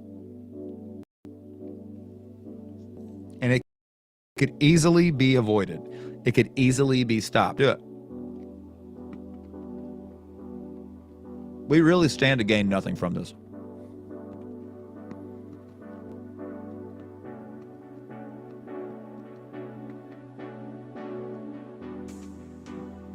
I played the clip yesterday. Sorry. I'm chewing. We listened to yesterday Ronald Reagan's take on tariffs. They claim to be Reagan Republicans. And Reagan said straight up, this is a bad idea. We should not be messing with this. And that was 80s Reagan.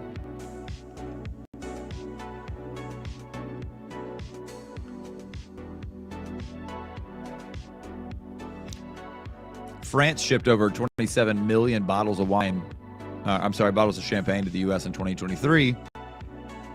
It makes America the top destination for exports of champagne, even ahead of the United Kingdom.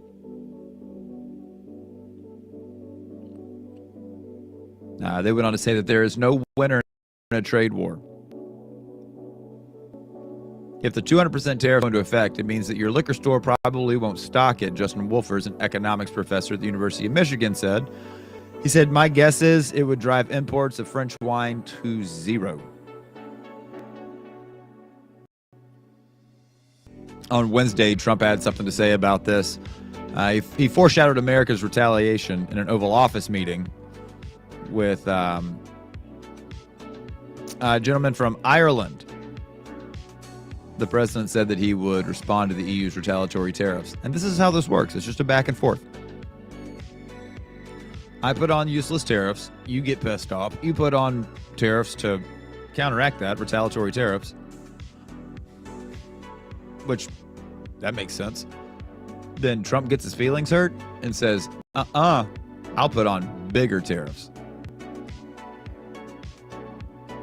On Thursday, Trump called the European Union one of the most hostile and abusive taxing and tariffing authorities in the world, which was formed for the sole purpose of taking advantage of the United States.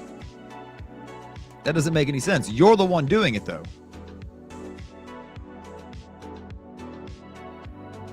You're saying that they're being hostile, but you're the one doing this. You're the one being hostile. It's gaslighting. He called the retaliatory tariff it imposed on U.S. bourbon nasty. But the problem with retaliation is it invites more retaliation. With no easy way out and no end in sight, Trump has signaled he's not ending his tariff plan anytime soon. He's going to keep this going.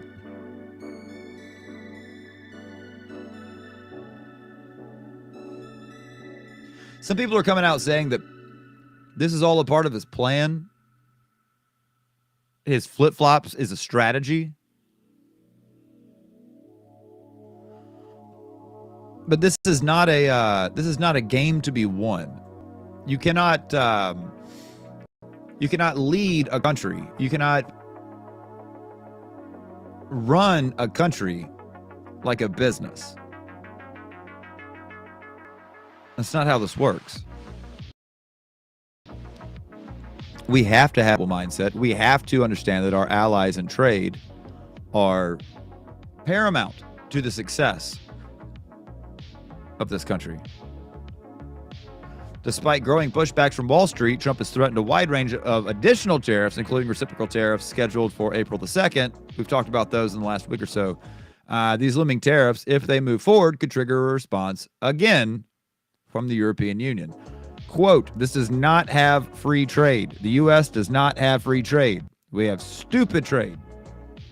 That's what Trump wrote on social media platform, his own, Truth Social. He says, quote, the entire world is ripping us off. Do you believe that? Do you? The entire world is ripping us off.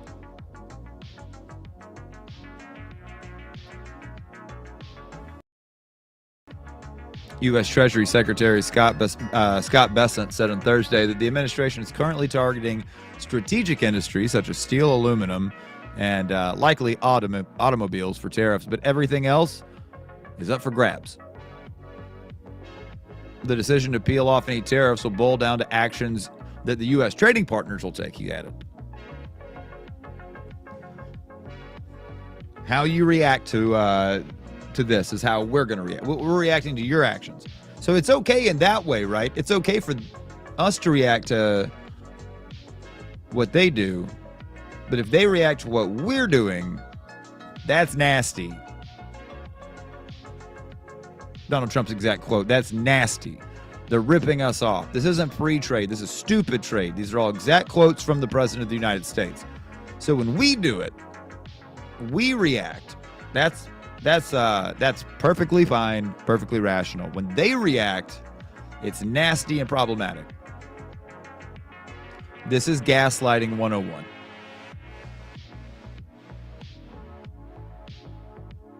Canada's requested consultation with the World Trade Organization over the U.S. tariffs on steel and aluminum, but WTO said in a statement on Thursday, Canada claims the tariffs are violating trade rules. They are. If even loosely, but they are.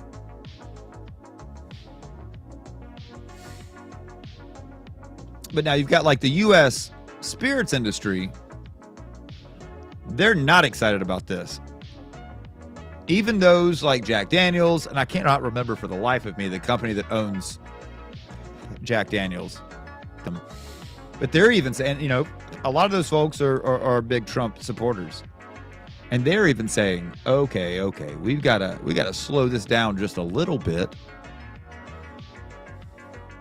They said, quote, we want toasts, not tariffs.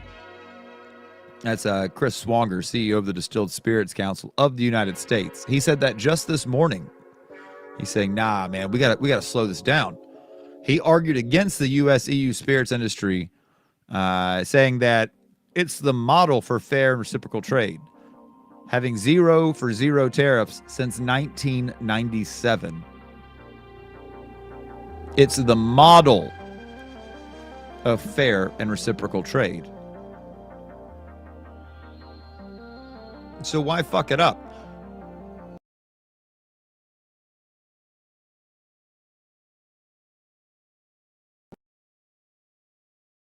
Why go out there and stir this pot? It's a flex.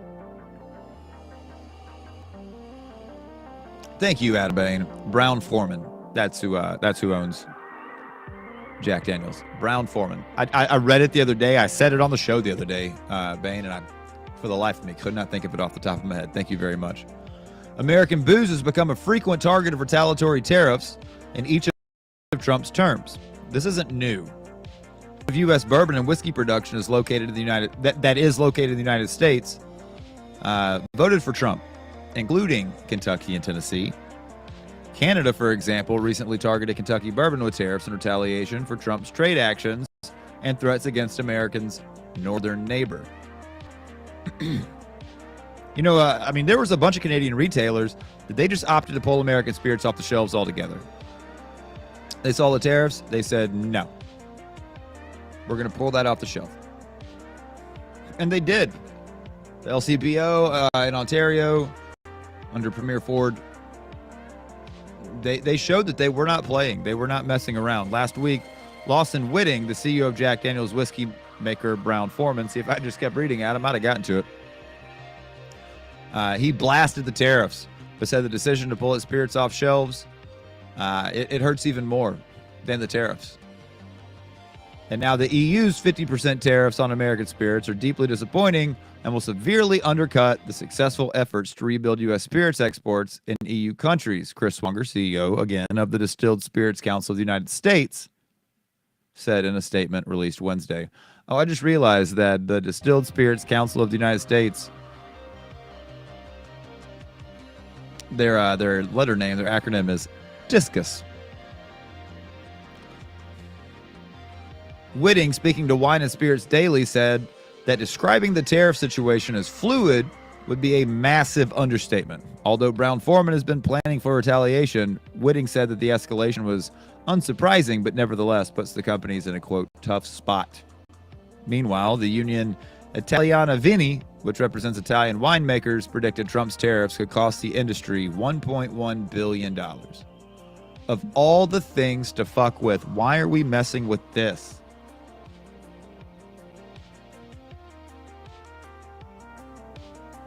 The CEOs of these large companies, the leaders of the U.S. EU spirits industries, DISCUS, the Distilled Spirits Council of the United States, are all saying that since 1997, this has been a model for fair and reciprocal trade.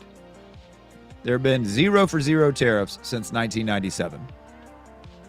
Of all things to go after, why spirits?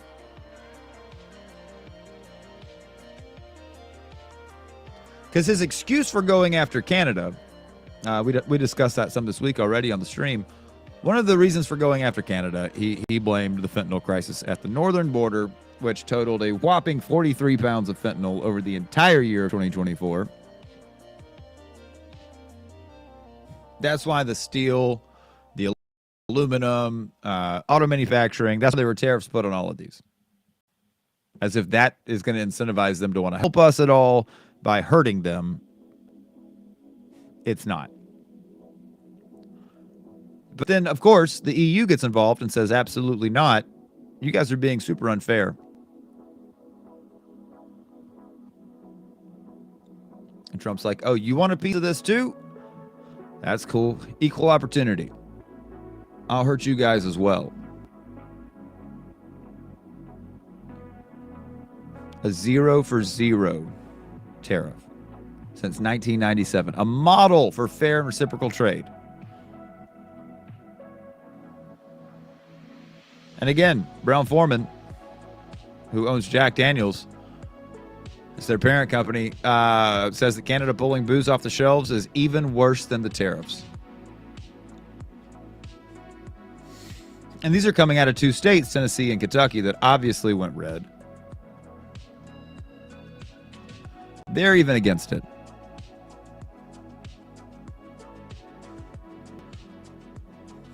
I don't know if you know this, but there's what is called the Fear and Greed Index.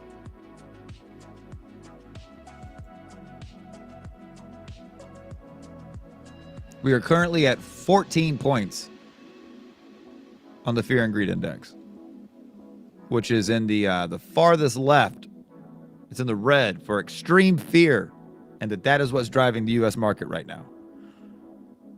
Currently, the Dow is down 1.62, S&P 500 is down 1.64, the NASDAQ is down 2.21%.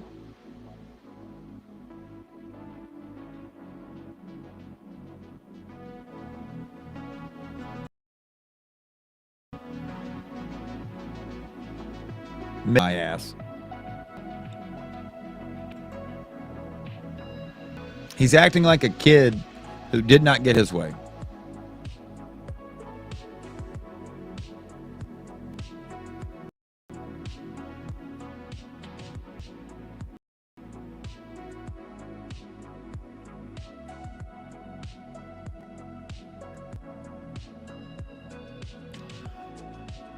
This from an hour ago. I've just seen this coming across my my scroll. Protesters have taken over Trump Tower in New York City to demand the release of Mahmoud Khalil, the fella at Columbia University who was arrested and charged with nothing and is just being detained. Not sure how they plan on holding him.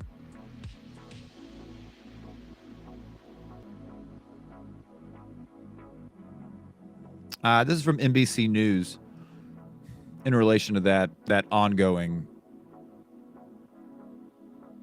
situation.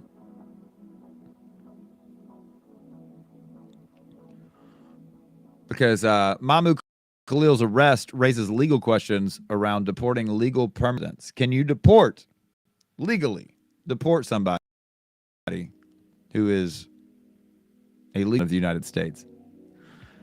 Immigration law actually does not allow the federal government to deport non-citizens, even people who are green card holders.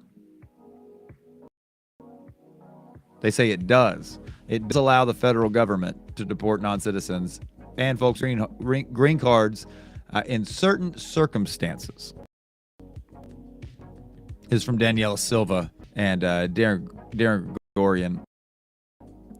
Palestine former graduate student Mahmoud Khalil, who is a green card holder married to an American citizen who is pregnant, was arrested by federal immigration agents in Columbia University's housing on Saturday, leading to questions about how legal permanent residents could face deportation, and what it could mean for issues of free speech on college campuses.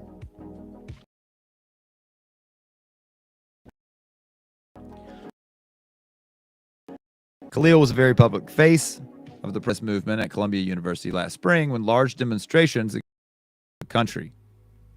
Immigration law does the federal government to deport non-citizens and people who are green card holders over certain offenses or certain kinds of behavior. The big open question is why the government thinks it can deport them. Like I said earlier, Trump's trying to put in wartime, the alien something. I forget the alien. I did a second ago. Sorry, this headache is making it hard to remember stuff. The Alien Something Act of 1879 to put in wartime measures so he can fast track some of these deportations. So the Department of Homeland Security, in a statement, said that Khalil was arrested March 9th in support of President Trump's executive orders prohibiting anti-Semitism in coordination with the State Department. DHS spokesperson Tricia McLaughlin said in a statement that the administration alleges that Khalil led activities aligned to Hamas and designated terrorist organization. My question would be this. Say that is the criteria for deportation. You say that you actively are supporting Hamas, which I'm not sure if he actually was or not. I know he was he's Palestinian himself, and he's pro-Palestinian. People, I'm not certain what his views on Hamas. But Hamas is a terror organization, and so if the basis is if you support a terrorist organization, you can be deported. Okay, what about every single person that shows up at a Klan rally, the Ku Klux Klan? Every person showing up in support at a Klan rally, should they not also be deported to somewhere? That's a terror organization. What about the Oath Keepers? What about the Proud Boys? Thank you, Bill. The Alien Sedition Act of 1798, not 18. Sorry, like I said, this headache is blinding right now. It's making it difficult to read. Yeah, the Alien Sedition Act of 1798. So if you are in support whatsoever of a terrorization, let's say that Mahmoud Khalil does in fact support a terrorist organization that is operating overseas, not here in these United States. But you have other people who support the Klan, Oath Keepers, Proud Boys, a lot of these white nationalist groups, which are terrorist organizations, clearly by definition, but they're operating here on our soil. Don't they pose more of a threat to the American people than does somebody supporting or aligning themselves with a terrorist organization overseas? Hamas is not operating in the United States. Hamas is not threatening people in the United States. But the Oath Keepers, the Proud Boys, the Klan, they are. So what's the distinction? ICE and the Department of State are committed to enforcing President Trump's executive orders and to protecting U.S. national security, something that Tricia McLaughlin from DHS, she's their spokesperson, she said that in a statement on Tuesday. The State Department didn't immediately respond for a requested comment because if they didn't, Khalil's legal team hasn't been made aware of any allegations of criminality or fraud. That is from the director for the Center for Constitutional Rights. His legal team has not been made aware of any allegations of criminality or fraud. Trump and his administration did not provide evidence of their allegations against him or of any other prosecutors. So we can just detain folks now, not charge them with shit, hold them at an undisclosed site indefinitely. That's what you're telling me.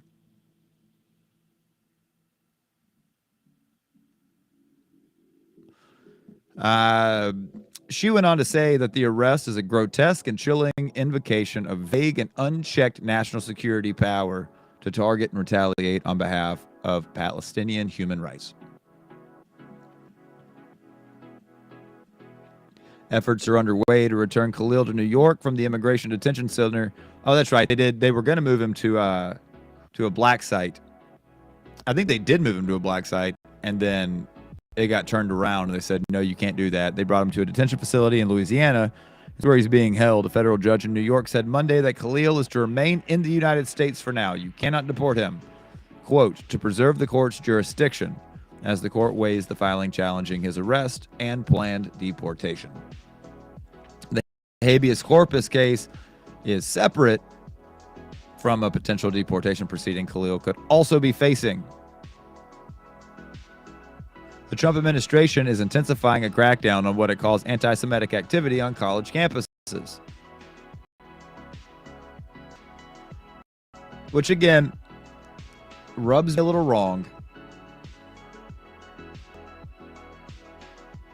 And when I was working with and the executive producer for a local talk show here on 93.1 in West Tennessee, I cannot tell you how many callers and texters called the host of that show, texted the host of that show, saying that anybody protesting on these college campuses in defense of a genocide against the Palestinian people, be it on the West Bank or the Gaza Strip, said, I can't understand why they are so pro-Hamas. They're supporting a terrorist organization. And it was as dumbfounding as it was infuriating to me to sit back as the producer and listen to this rhetoric that is completely false. You can be pro the Palestinian people, but anti-Hamas as a terrorist organization. You can be pro the Palestinian people and not be anti-Semitic. I'm not anti-Semitic. But I still think that Israel's fucking up. What they're doing is wrong. I have no problem with the Jewish people. I have a problem with Israel and their leadership and their government and what they're doing. I have a large problem with it. I have a large problem with Hamas. But the poor people caught in the middle of this is fascinating to me. Yes, Bill, I would like the background on that act. I keep meaning to look into it, and I haven't gotten there yet. But yes, I would like some background on that.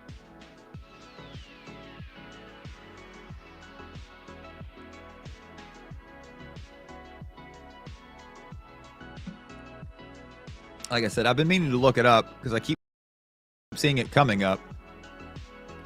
Knowing he's trying to invoke. I bet he doesn't even know the background on the Alien Sedition Act. Yeah, give me a call. And do it via phone. Yeah, what time is it? 1:11? Yeah, I got time left on the show. Give me a call.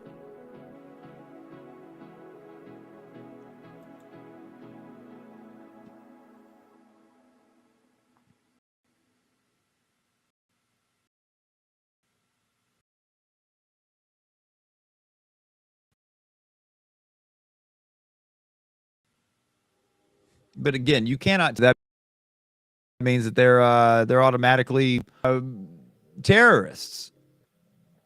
They're not. Are there people here that are definitely in support of Hamas? Yeah, absolutely. But that is not the overwhelming majority right here. Go ahead. What's going on, Bill?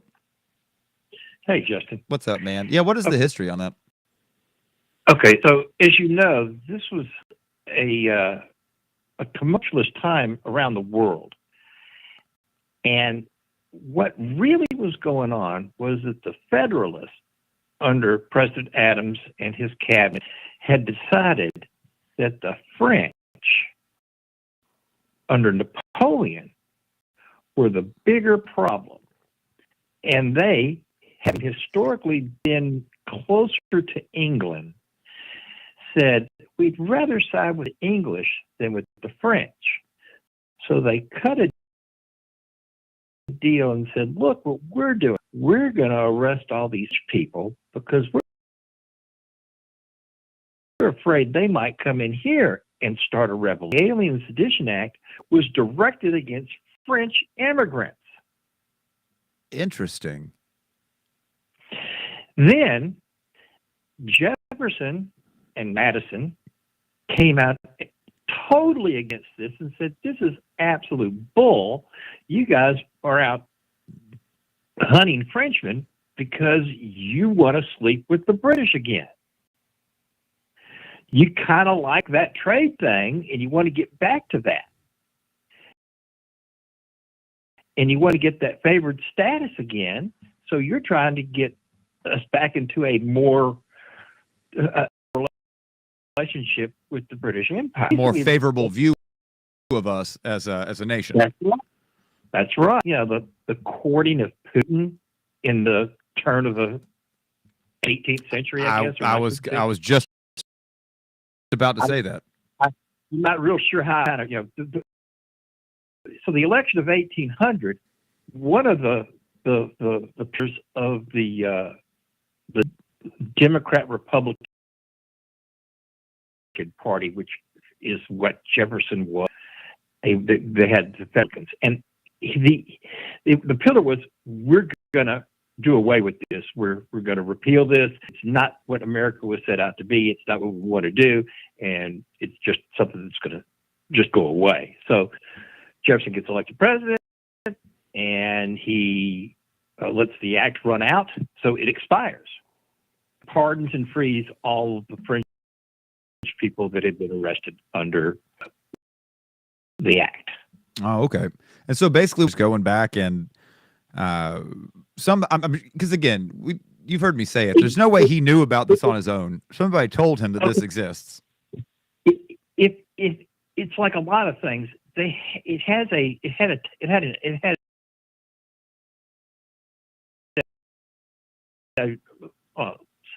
sell by date. Okay, not something you can go back. You have to really redo the act.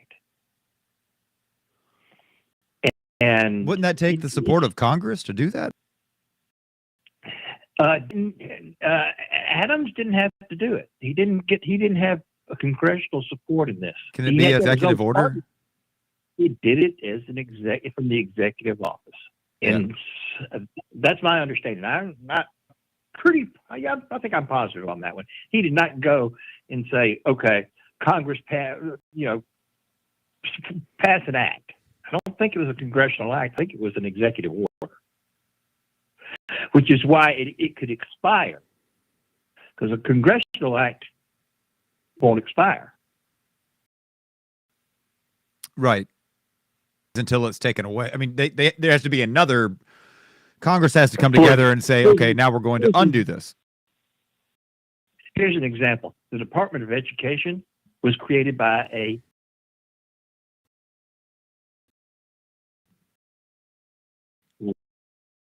legislative act. It has to be Congress has to be abolished inflation. Yes. The president can't say, I'm going to end the Department of Education. He can say, I want Congress to end the Department of Education. Right. So that's all. It's a French movement in order to court the British. The English. And this was, it's politics at its greatest because it backfired. So that he's going to do the same thing. So that means that he's going to just use executive power to mirror this act. Because, like you say, you can't bring it back. Now that'll have to be right. It'll have to be the Alien Sedition Act of 2025. You just bring another whole one back and say, what he's saying is that there has been a precedent for this to happen in the past. Yeah, but not for the reasons you're talking about, or maybe more than we think. I don't know. Well, that's the other side of it. Yeah, I don't really know who's going to get, in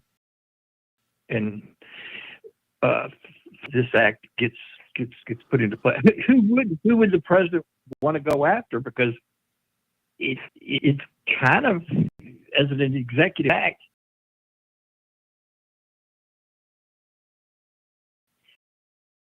you can do whatever you want to until the court says you can. Because there's an invasion at the southern border, and you've got these apologists or sympathizers and things like that here, and that's what he said. It rests solely on that. I'm sorry. What Hamas people are coming over the southern border at this point in time? Exactly. None. Just not none. I mean, there were French people seeking immigration into the United States, but some of them were kind of being forced in here. Do you remember when the British took over Canada and moved all those French-speaking Canadians off of those maritime provinces into Louisiana? Yeah, that's why there's a large that whole Creole of Louisiana that stems from that. Yeah, that's where they came from. Yeah, they came from Canada. They didn't come from France. They came from Canada. Yeah, but they were French. Yeah, I mean, they originally came from France, but they got relocated from Canada. Well, there wasn't a lot of you couldn't distinguish somebody who was French Canadian from somebody who was French at that point in time. It might have been like one generation removed. And there was a pretty much a constant French migration to that part of the New World. It didn't just happen in one wave. It was kind of like a continuation of 100 years of French immigration to Canada, I guess is what you want to call it. Yep. Because that's what it is now. That area of what was at that point in time, it was France. It was a French colony. It was, New France or whatever they called Canada at that time. I don't know what they called it, to be honest with you. And the French and Indian Wars were what determined one of the outcomes of the French and Indian Wars was that the British got Canada. And God, it's so messed up that the British, we were trying to appease the British on for economic reasons. That's what the Federalists were looking at. They were saying this is something that economically, because the Federalists were really that New England cluster, Boston, Philadelphia, New York, Hartford, Connecticut. That was kind of that's what they traded heavily with the British, and then the Southern colonies were sort of providers of raw materials. The Northern colonies were receivers of goods from Great Britain, textiles and things like that, because we didn't make things. We didn't have that ability at that time. Well, yeah, and industry was almost exclusively a Northern colonies game. Well, it wasn't very. We were still importing furniture. We were still importing silver. We were still importing barrels. We didn't even have a barrel industry yet. Right. A lot of what we were doing, we would ship the wood to England. They'd make the barrels, send them back to us. Yeah, whereas agriculture was already starting to take off in the Southern colonies. We were moving that along, because every time we go to a state, we grew into agriculture, and then we had to go west. But that's another phone call.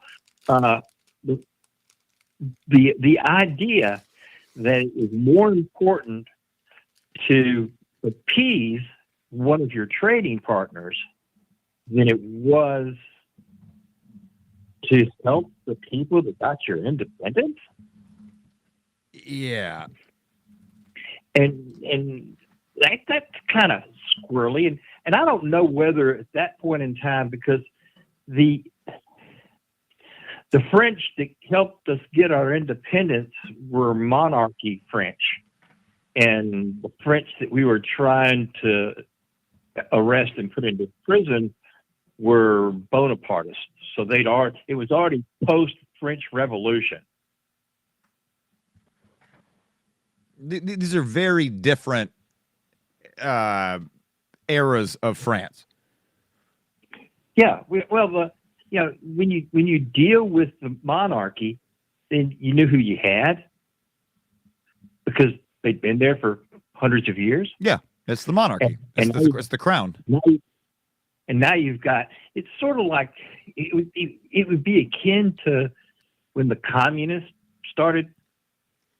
Does anybody want the communists to come to town? Nowhere. No one anywhere does. Except for the communists, they're the ones who want one of the first places that the communists went to after the Russian Revolution was Berlin. Yeah, start asking. We can go back through history. Start asking those folks how that worked out for them. I'm not so sure that the British instituted. Let me rephrase that. I don't think the British were behind this, but I wouldn't be surprised if somewhere underneath they may have been, because there was a lot more going on with the British and the new colonies than we're taught about. There was a much greater interdependence. We were really dependent upon them a lot more than, we're free, we can do it as we want to. Yeah, not really. Well, we write the books, we write the history books in a way so that you want the populace to have this this level of pride. And look what we've accomplished. Look what we overcame. We accomplished all of this. But there's no way whatsoever that, like you say, behind closed doors, there weren't other things going on, because we were very reliant upon them. We were a de facto colony. Yeah. And we were definitely a de facto economic colony. Yeah. We were in bed with them. We still are. And we have been for a long time. It's like the thing I was reading earlier from Discus that was saying, basically the U.S. EU spirits trade. They're sitting there going, "What the fuck are you doing, Donald Trump? This is since 1997 has been a 0 for 0 tariff. we have a great trade relationship with you guys, and we have historically for a long time.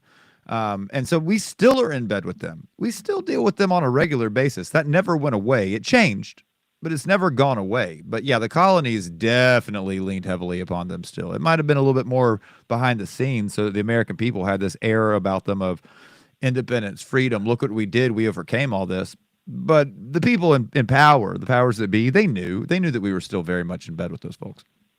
Okay. Well, there's something that's going on as well with the EU right now that maybe we don't have all of the information on again, because the EU has a lot of tariffs, and they are really particular about who they want to do business with. One of the examples is the automotive industry. You know, you want to be a seller of automobiles in the EU, it's a tough nut to crack. You gotta have some. The Chinese can't get in there. Nope. But South Korea does. Well, I think the South Koreans cut a good deal. I think so too. With a lot of people, they have. There's 100% tariff on all Chinese vehicles sold in Europe. 100%. Yeah. Which is, China makes more EVs than everybody else put together. Yes. They make more Teslas in China than they make in the U.S. EVs in the U.S. Yeah. Altogether, total. So I mean, it's a big industry. It's a growing industry for them. But they cost twice what they would because the import tariff is 100%. It's 100%. Now so the government 100%. Yeah. The government subsidizes in China the construction of the vehicles. So the 100% tariff, some of that's probably legitimate. You can't, if France decided, or France is a terrible example, but Germany decided that they wanted to make a electric EV to sell anywhere in the world, sure they could. BMW sells electric EVs all over the world. Sure. You could see Mercedes getting off into that. You could see, Volkswagen. And BMW would be happy to make them in China. But they would not be happy for China to make EVs, to sell EVs. Now, if China wanted to build them, set up factories, employ Europeans, yeah, they might go for that. We'll have to wait and see how that plays out. But there's a lot of European Union tariffs that are to keep people out of Europe. And don't think that this is something that hasn't been going on, because it has been. And that's kind of one of the reasons why Britain left the European Union. Yeah, with the Brexit stuff. Yeah, that was one of the reasons, was that, heck, y'all are excluding so many people from coming and trading that we're going to isolate ourselves. We're going to put ourselves out on an island, and nobody's going to want to play games with us. We could learn a lesson from that. Well, I don't think it worked, but I don't think it worked for anybody. I think everybody lost in that. The British, England didn't win in Brexit. No, Brexit was an absolute shit show. It was a debacle from the moment that they had the idea. But it didn't. But Europe didn't. But there was a loss to the European Union by not having Britain there also. Oh, certainly. And there's just too many things. There are too many moving parts to make this an easy discussion. And to some degree, excluding people from entering into your markets allows you to have a quality control that you would not have otherwise. And that's kind of what the European Union is trying. They're articulating that we want a standard, and this is our standard, and everybody in the European Union will meet this standard, or they won't be in the European Union, except for Spain and Italy and Greece and. Well, yeah, but and that makes sense, and I get that on paper. Then that does make sense, and if it works for them, that's great. But for us, we don't have that problem as far as what our dealings are, especially in spirits, things like that with the EU, and we don't have that problem with Canada when it comes to steel and aluminum and auto manufacturing parts. We don't have that problem with beer imports and spirit imports from Mexico. These are not problems that we have. We are creating problems that did not exist before. We're making things that we shouldn't make, and the spirit thing is kind of squirrely just on its own merits. It's of all things to go after. Well, it works fine. It's been working fine this entire time. Why go after that? Because that's going to disproportionately hurt red states. That supports people who voted for you. That directly affects them, because people like Tennessee and Texas, Tennessee and Texas too, because they have a fairly large distillery. Yeah. Texas does beer and vodka and all kinds of stuff in Texas. Well, they have. Austin's got 2 big bourbon distillers as well. I mean, I can't figure out the reasoning behind it. It just doesn't make any sense. I can kind of understand aluminum a little bit, because Alcan, the Canadian aluminum manufacturer, is heavily subsidized. Not heavily, but moderately governmentally subsidized. But all of our metal producers are government subsidized too. Of course they are. Who are we kidding here? We know that a lot of these manufacturers are given breaks. The automotive manufacturers, gosh, it's not a secret. Yeah, don't we want to have these guys come and build plants and have people come to work and give them great deals, and the states cut them deals, and the feds give them loan guarantees on things? It seems that we do this on a regular basis, and now we're saying we don't. Yeah, like we're saying, we're creating this administration is creating problems where previously there were none. And I'm not saying that it all worked perfectly and it was without flaw, but it was working. And this is not a way this is not an improvement. It's not going to lead us somewhere better than where we are right now, or where we were. I don't. Well, first, what's the end game? I can't find it. I've looked and I cannot find it.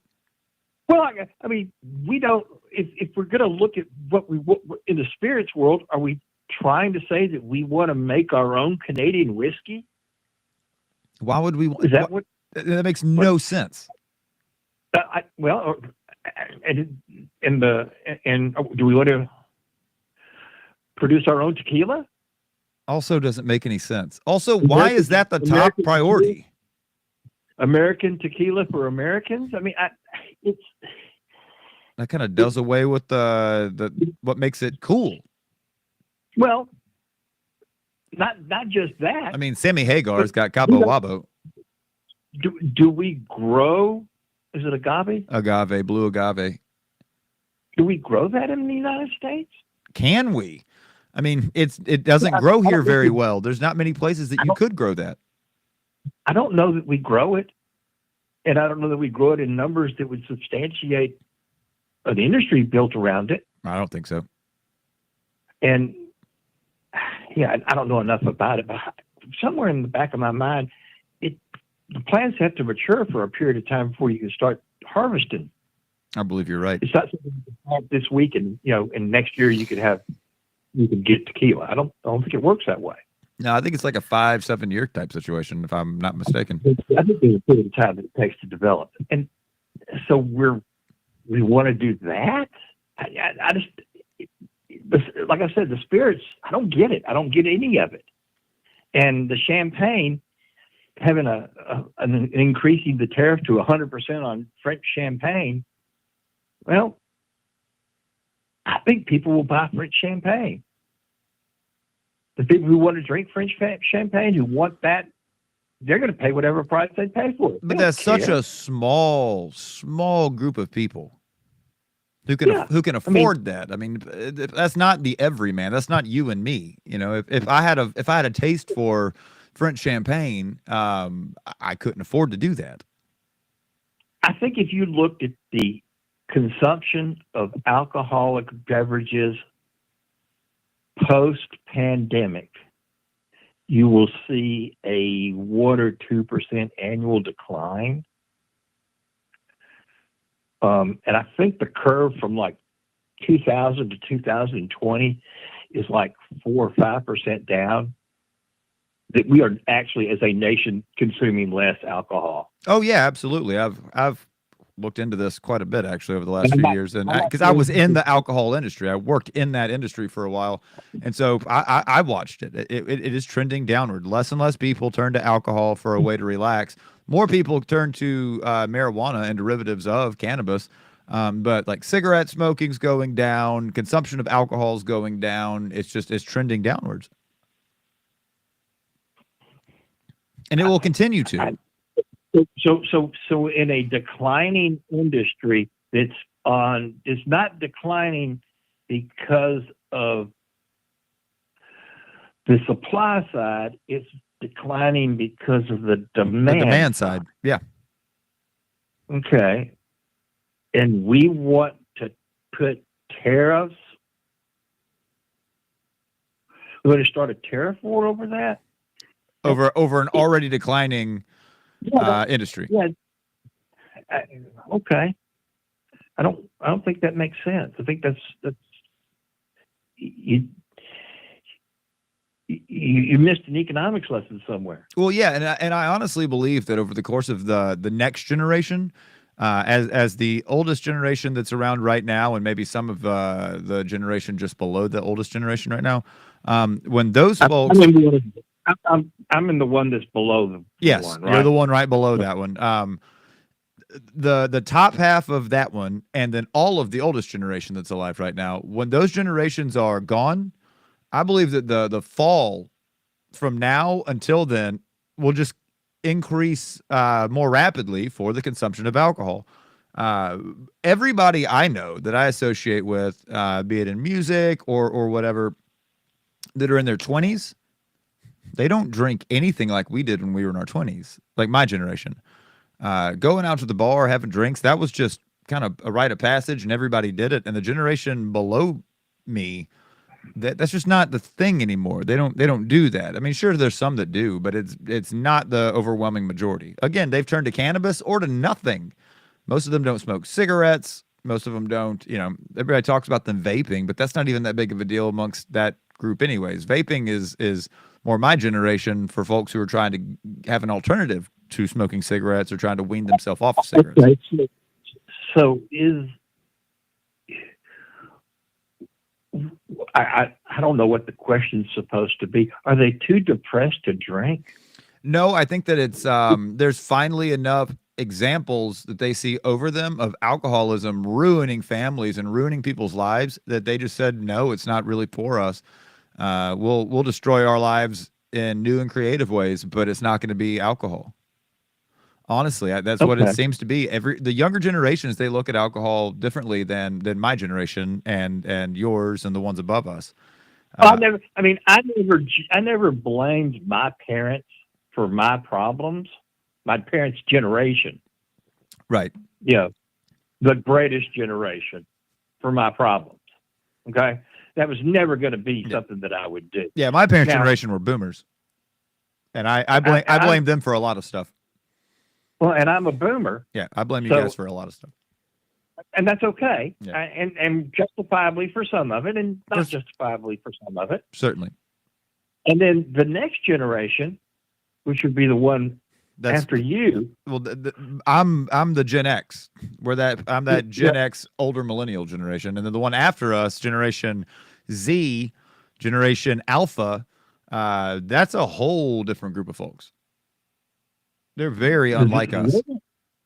There's something going on with that generation. They're different than us. They're different from all the other ones too. I don't know what's going on there. And I'm afraid they're French. That's where I'm going with it. They certainly don't drink as much though. They don't. That's not their thing. Yeah. Maybe this Sedition Act is about getting that generation to drink more. Okay, we finally got to the bottom of it. Yeah, we got to get booze in the hands of these kids.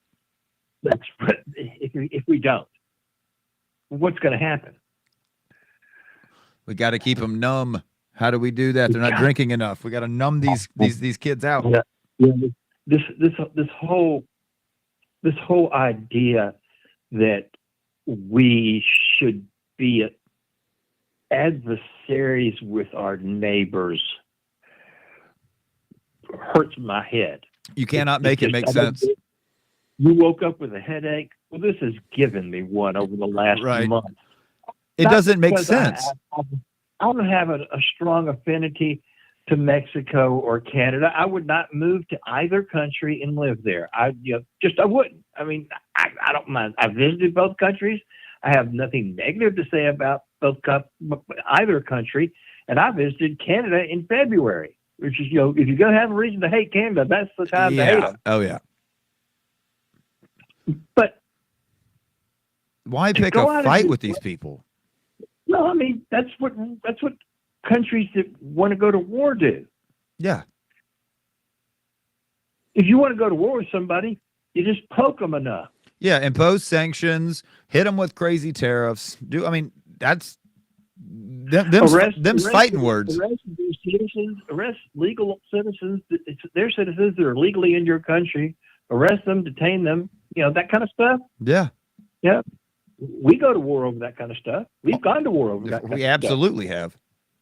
We went and when what were those guys? The Barbary pirates were taking our ships and imprisoning our sailors. Yeah, we went over there and to the shores of Tripoli. Yeah, we went and roughed some folks up and said, "Hey, get that shit out." Went over there and put and you know why we had to do that? To set an example. I know you know everything, but this is why we had to have the shores of Tripoli. Throw it at me. Because we said, "Hey guys, stop impressing." That's the word I wanted to say. That's the right word. Our sailors, and we got the Sultan of the Ottoman Empire to meet with us in Great Britain, and said, "Why are you guys doing this? We've never done anything to y'all. We've never had anything at all with the Ottoman Empire. We don't have any dealings with you." You know what the Ottoman Empire's response was? No. Your infidels will do what we want. Well, that's never a good start for negotiations. And that's why we went over there and put the foot in their butts. Yeah, we've never really caught much to be called infidels. Anybody who's called us infidels has never really benefited. There was no negotiation. It wasn't something you could negotiate from. There was no negotiation from that point. No. Kind of like when you don't let somebody tell their side of the story when you invite them to come visit. Yeah, it's a pretty good analogy. You're not saying thank you for all that I've done for you, so get the hell out of my house. Yeah. Even though I invited you into my house. And yeah, I just cannot make it make sense to this whole poking thing. It's not just one thing. It's every single action is an antagonistic way of. Well, it's not. It's policy now. It's an antagonistic policy. We're going to poke at you, and I can tell you two people that don't much care for this right now in the world: Japan and Korea. No, of course not. They're looking at this from two of our really good long-term 50-year partners in the world who, when we say, "Hey, can you give us a hand with something?" they've not hesitated. Because when Korea needed us, we were there. Yeah. We showed up. Not necessarily for the right reasons, but we showed up. But we did show up. And nobody talks about why Japan is a big ally of the United States, because after World War II, Japan was a shattered country. We helped rebuild Japan. They were starving, Justin. We got them food. The first thing that hit the shores was food. Yeah, we like to wipe them off the planet. And so we said, okay, we're going to help. And so they came to a democratic way of doing things and a capitalistic way of doing things. Sure. They kind of made capitalism and democracy work, and Korea's had their bumps and Japan's had their bumps, but they stood by us. But hell, look at Hawaii and look at the West Coast and Hawaii specifically, and look at the tourism generated just from the Japanese alone. Well, the Japanese were in Hawaii at the same time we were. Yeah. They were colonizing Hawaii the same way we were colonizing Hawaii. Yeah. Hey, there's some really pretty islands out here. It kind of splits the difference in us and the mainland of the United States. I'm not sure that poking everybody is a policy that is. It's driven by ego. That's what it appears. No. It's driven by ego and some despots up in Washington now. The fucking despotism that we're seeing is scary. Well, I don't know that this is first, what's going to happen in 6 months when everybody's just tired of playing with you? Nobody wants to come to your house. Nobody wants to come to your parties. Nobody wants to come to your house. Nobody wants to do anything with you at all. They're tired of it. And something happens. Like it always does. Something always happens. I mean, stuff's always happening. I don't know for sure, but I know for certain that something's going to happen. I don't know for sure what it is, but I am certain that something is going to happen in the next year. It always does. There hasn't been a year in the last 25 years. Well, 24 years, 49 years. Yeah, 249 years. That something hasn't happened. Something always happens. Yeah. And meanwhile, we're steady pissing off all these people. We're going to go to Mexico and say, "Hey, sorry about all that stuff we did, but we need your help now." I could really use a hand, Canada. I could use a hand, Mexico. We all that stuff about making you a 51st state. We're just joshing. You know how that is. You know how we joke about invading and occupying and then taking countries. We do that all the time. That's normal rhetoric. It's scary. We're going to need their help. They are our friend. They are our neighbor. Why would you piss them off? It makes no sense. Yeah. And the fact that they're all mad, that Trump's getting mad about the reciprocal tariffs. It's like, what did you think was going to happen? Do you think that they were going to bow down and bend over? And what's the worst job in the government right now? Who do you think has the worst job? If it was somebody like you or I would say White House press secretary, what Carolyn Leavitt does. But she's a propagandist, and she's drank the Kool-Aid, and she just says what she's supposed to, so she doesn't really give a damn. I think it's Secretary of State. I think that would suck. I think that would suck. Isn't that Rubio? Yes, Marco Rubio. Because he's hanging him out to dry. I always thought Marco Rubio was a little more moderate than he was ultra right. I never thought of him as an ultra right. He is, and he came out multiple times as a dissenter against Donald Trump and his administration the first time around. And Trump and him have always had a pretty tumultuous relationship, which is fascinating to me now that he made him Secretary of State, and he has actively shit on him a few times on television, including at the State of the Union address a couple weeks ago. He absolutely poo-pooed on him, made fun of him, made a joke about him, had the whole chamber laughing at Marco Rubio. He's clearly just hanging that guy out to dry. He doesn't give a shit. He's like, cool, this is going to be a hard job. I'm going to let you do it because I don't like you anyway, so who cares? That's how it looks to me, at least. But I would not want that job. You're right. Wouldn't you do that if you wanted to have a dynasty to get rid of all the people in your party that weren't necessarily your allies but were definitely not your enemies? You hang out those guys so that you don't have to worry about their political clout anymore. Yeah, just ruin them politically. Ruin them politically so that they can't be an adversary in 4 years against J.D. Vance. Is that what you're doing? Yeah. Yeah, of course. And it's interesting because Pete Buttigieg, who I like quite a bit, he has decided to not run for a Senate seat again. He's not going back to the Senate. They say it's in preparations for a 2028 run. He's going to stay out of the Senate, which I think is a really good idea. I think that he has a chance.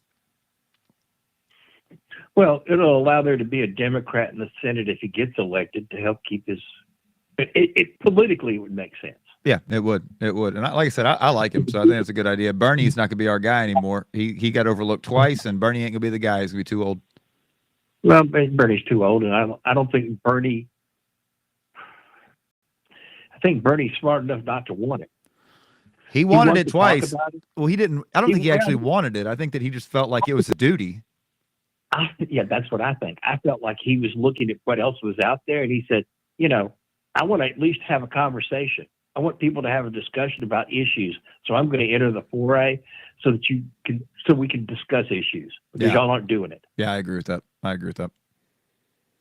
And I don't think he really truly aspired to be.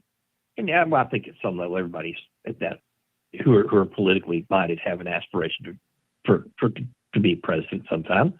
But I think his was more, hey, let's talk about what's going on. Let's talk about things that are important. Let's not leave those things out. It's not about, let's not make this about abortion. Let's not make this about immigration. Let's make this about things that are really important. Yeah, what actually directly affects the American people. Let's make this about the economy. Let's make this about people's pocketbooks. Let's make this about how it affects us here at home. We're not going to waste our time on abortion and civil rights and civil liberties. Bernie's like, you know how I feel about that. We're not going to talk about that. Why are we arguing about civil rights? I think that the government has grown since we had government, and then we really had government. Mm-hmm. That World War, that New Deal, World War II, industrial complex, all that, we had more government. Yes. And I think as a percentage of the workforce, government increased. Decade, he took from the 20s, it increased in the 30s, it increased in the 40s, it increased maybe a little bit in the 50s, it increased maybe a little bit in the 60s, it increased a little bit in the 70s. Maybe in the 80s it kind of held its own, maybe increased a little bit in the 90s. In the 2000s, it really went up. And I'm almost positive of this, that veterans have made a substantial part of the federal workforce. Historically, veterans have been a substantial part of the federal workforce. Yeah, I'd agree with that. It's a disproportionate number. Yeah. Throw out World War II, where everybody was a veteran of some sort. You had 20-something million people under arms. So yeah, I was going to say, you couldn't turn around without meeting a vet. Yeah. Now, when you get to the 70s, a lot of the 70s, 80s, and 90s workforce, those veterans that became part of the workforce were disproportionately a larger number of veterans entered the workforce. Yeah. In every area, not just in the Pentagon or the Department of Defense or now the Department of Homeland Security, but in all the areas. The Department of Agriculture has more veterans in it than there are veterans proportionate to the population. Do you understand what I'm saying? Yeah, absolutely. And I think that when you look at that, there's a reason for that. It's a continuation of if you do 4 years in the Marine Corps, then you only have to do 26 years somewhere else in the federal government to have 30 years in. Yeah, and you have good benefits, and you have a pension, you have retirement, and you're already indoctrinated with a military ideology of I know how to follow rules, I know how to give orders, I know how to take orders, I know how to have a get shit done mindset. All those are positive for a government employee, which you would want in a government employee, somebody who would do things and not try to make policy. You don't want government employees making policy. You want them to you follow. Want government employees carrying out policy. Yeah. That's why you write directives. That's why you have, mission statements. This is what we want you guys to do. And that's kind of what you get when you get military people in the civil service, is people who are understanding and can relate to that. And that's not saying it's good, bad, or otherwise. I think the current administration doesn't see that as beneficial. I don't think that they care about that whatsoever. They want people to follow what they say, sure, but they don't give a fuck if they're veterans. You just hit the nail on the head. They want people to follow what they say. Yeah. Not what policy is. And not what the Constitution necessarily says either. What each department has a set of directives and a mission statement. We're trying to do this. This is what we want to accomplish. And you don't want a change in the political climate to change what you want the Department of Agriculture to do.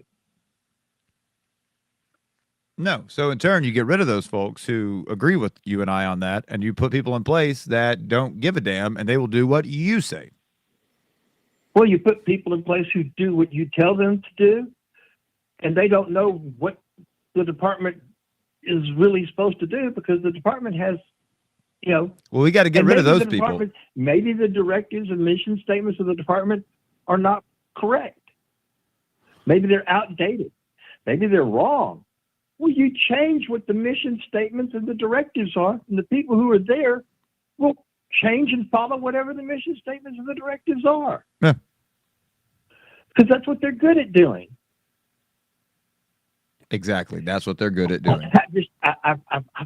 Every single step I've looked at this and gone, how could you not think how could you think this is a good idea? How could you possibly think that mass firing and alienation of employees is the way to get better? It comes down to one thing. It can only be one thing. It's a takeover. Well, is it a civil coup? Yeah, essentially. I mean, you could say by definition, yeah, but I mean it is. This is what they're doing. We're going to eliminate, like you say, these mass firings, eliminating half of the DOE, doing away with a large majority of Veterans Affairs, doing away with all these regulations the EPA had in place, just gutting the entire system. And you have so many people who say, well, it's not working. It hadn't been working. I like what he's doing. I think it's a great idea. We're going to get rid of all of these people. We're going to do it right this time. It's like, yeah, but that's not how this works. And they don't understand that that's not how this works. They don't get it. They've worked for a box factory for the last 30 years, and they don't understand how the government is actually structured. Yeah. If you cut government by 50% across the board, would we still have the same services? No. Probably not. Will we be close? Maybe. I'm not sure. But I know that we could not keep up with all the services we have right now. No. We might be close. Maybe. We would not be. But it's so there's a number. We don't know what that number is, but there's a number that we could reduce the federal government by. And I think everybody agrees that there's a number. I think the people in all the departments agree that they probably have some redundancies.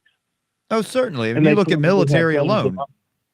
And there's, I don't want to have a departmental. See, it's another way of poking by having departments at odds against departments. By having the Department of State being at odds against the Department of Commerce. It's just no way to run it. You're told two different things. You're told, well, we're firing this number of your employees. Oh, don't worry about that. You guys control who you hire and fire. In the same week, you say the same thing to the department heads of both those departments. Elon Musk says, I'm getting rid of 20% of you. And Donald Trump comes back and tells the heads of those two departments, you guys will be in charge of who goes away. In the same week. Yeah. So you've got the individual departments don't know who to listen to. They don't know who's in charge of them. And when Commerce says, well, we need to do this, and state says, no, you don't, because that's our purview. And Commerce says, but you just told us we had to do this. You put tariffs on things. Mm-hmm. And guess what tariffs are? Taxes. They're commerce. It's a tax, yeah, but through commerce. It's our wheelhouse, guys. That's what we do. This is kind of our rice bowl. You're absolutely right.